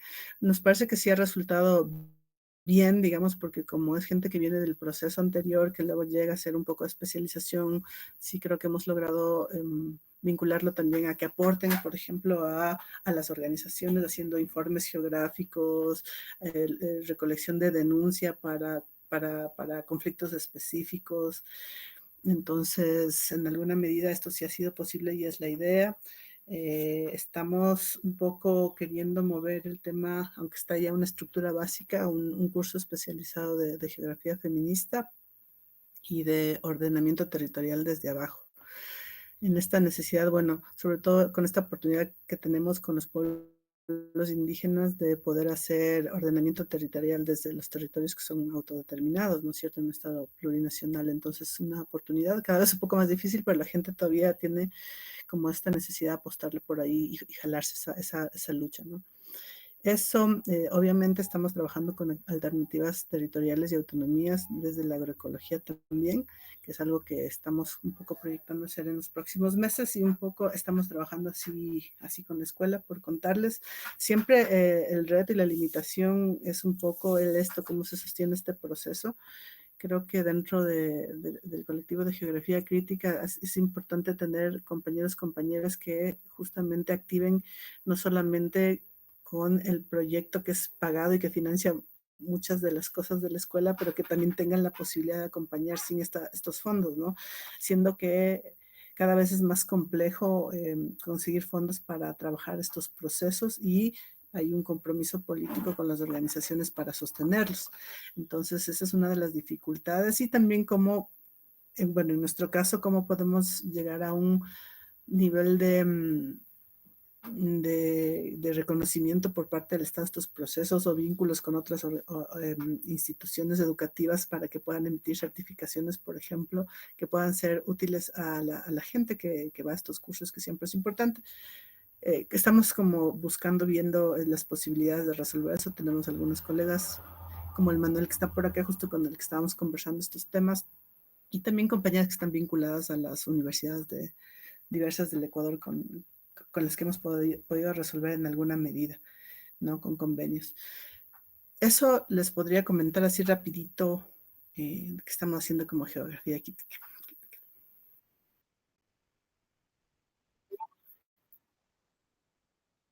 Afortunadamente, ¿verdad? Tienen mucho que compartir y vamos a dar la palabra ahora, le paso la palabra a mi compañero Rubén para que pueda también como facilitar esta segunda ronda y vamos a ver cómo combinamos un poco la posibilidad de participación de quienes están y bueno, a sabiendas de que este es solo el primer foro y esperamos seguirnos encontrando en otros espacios.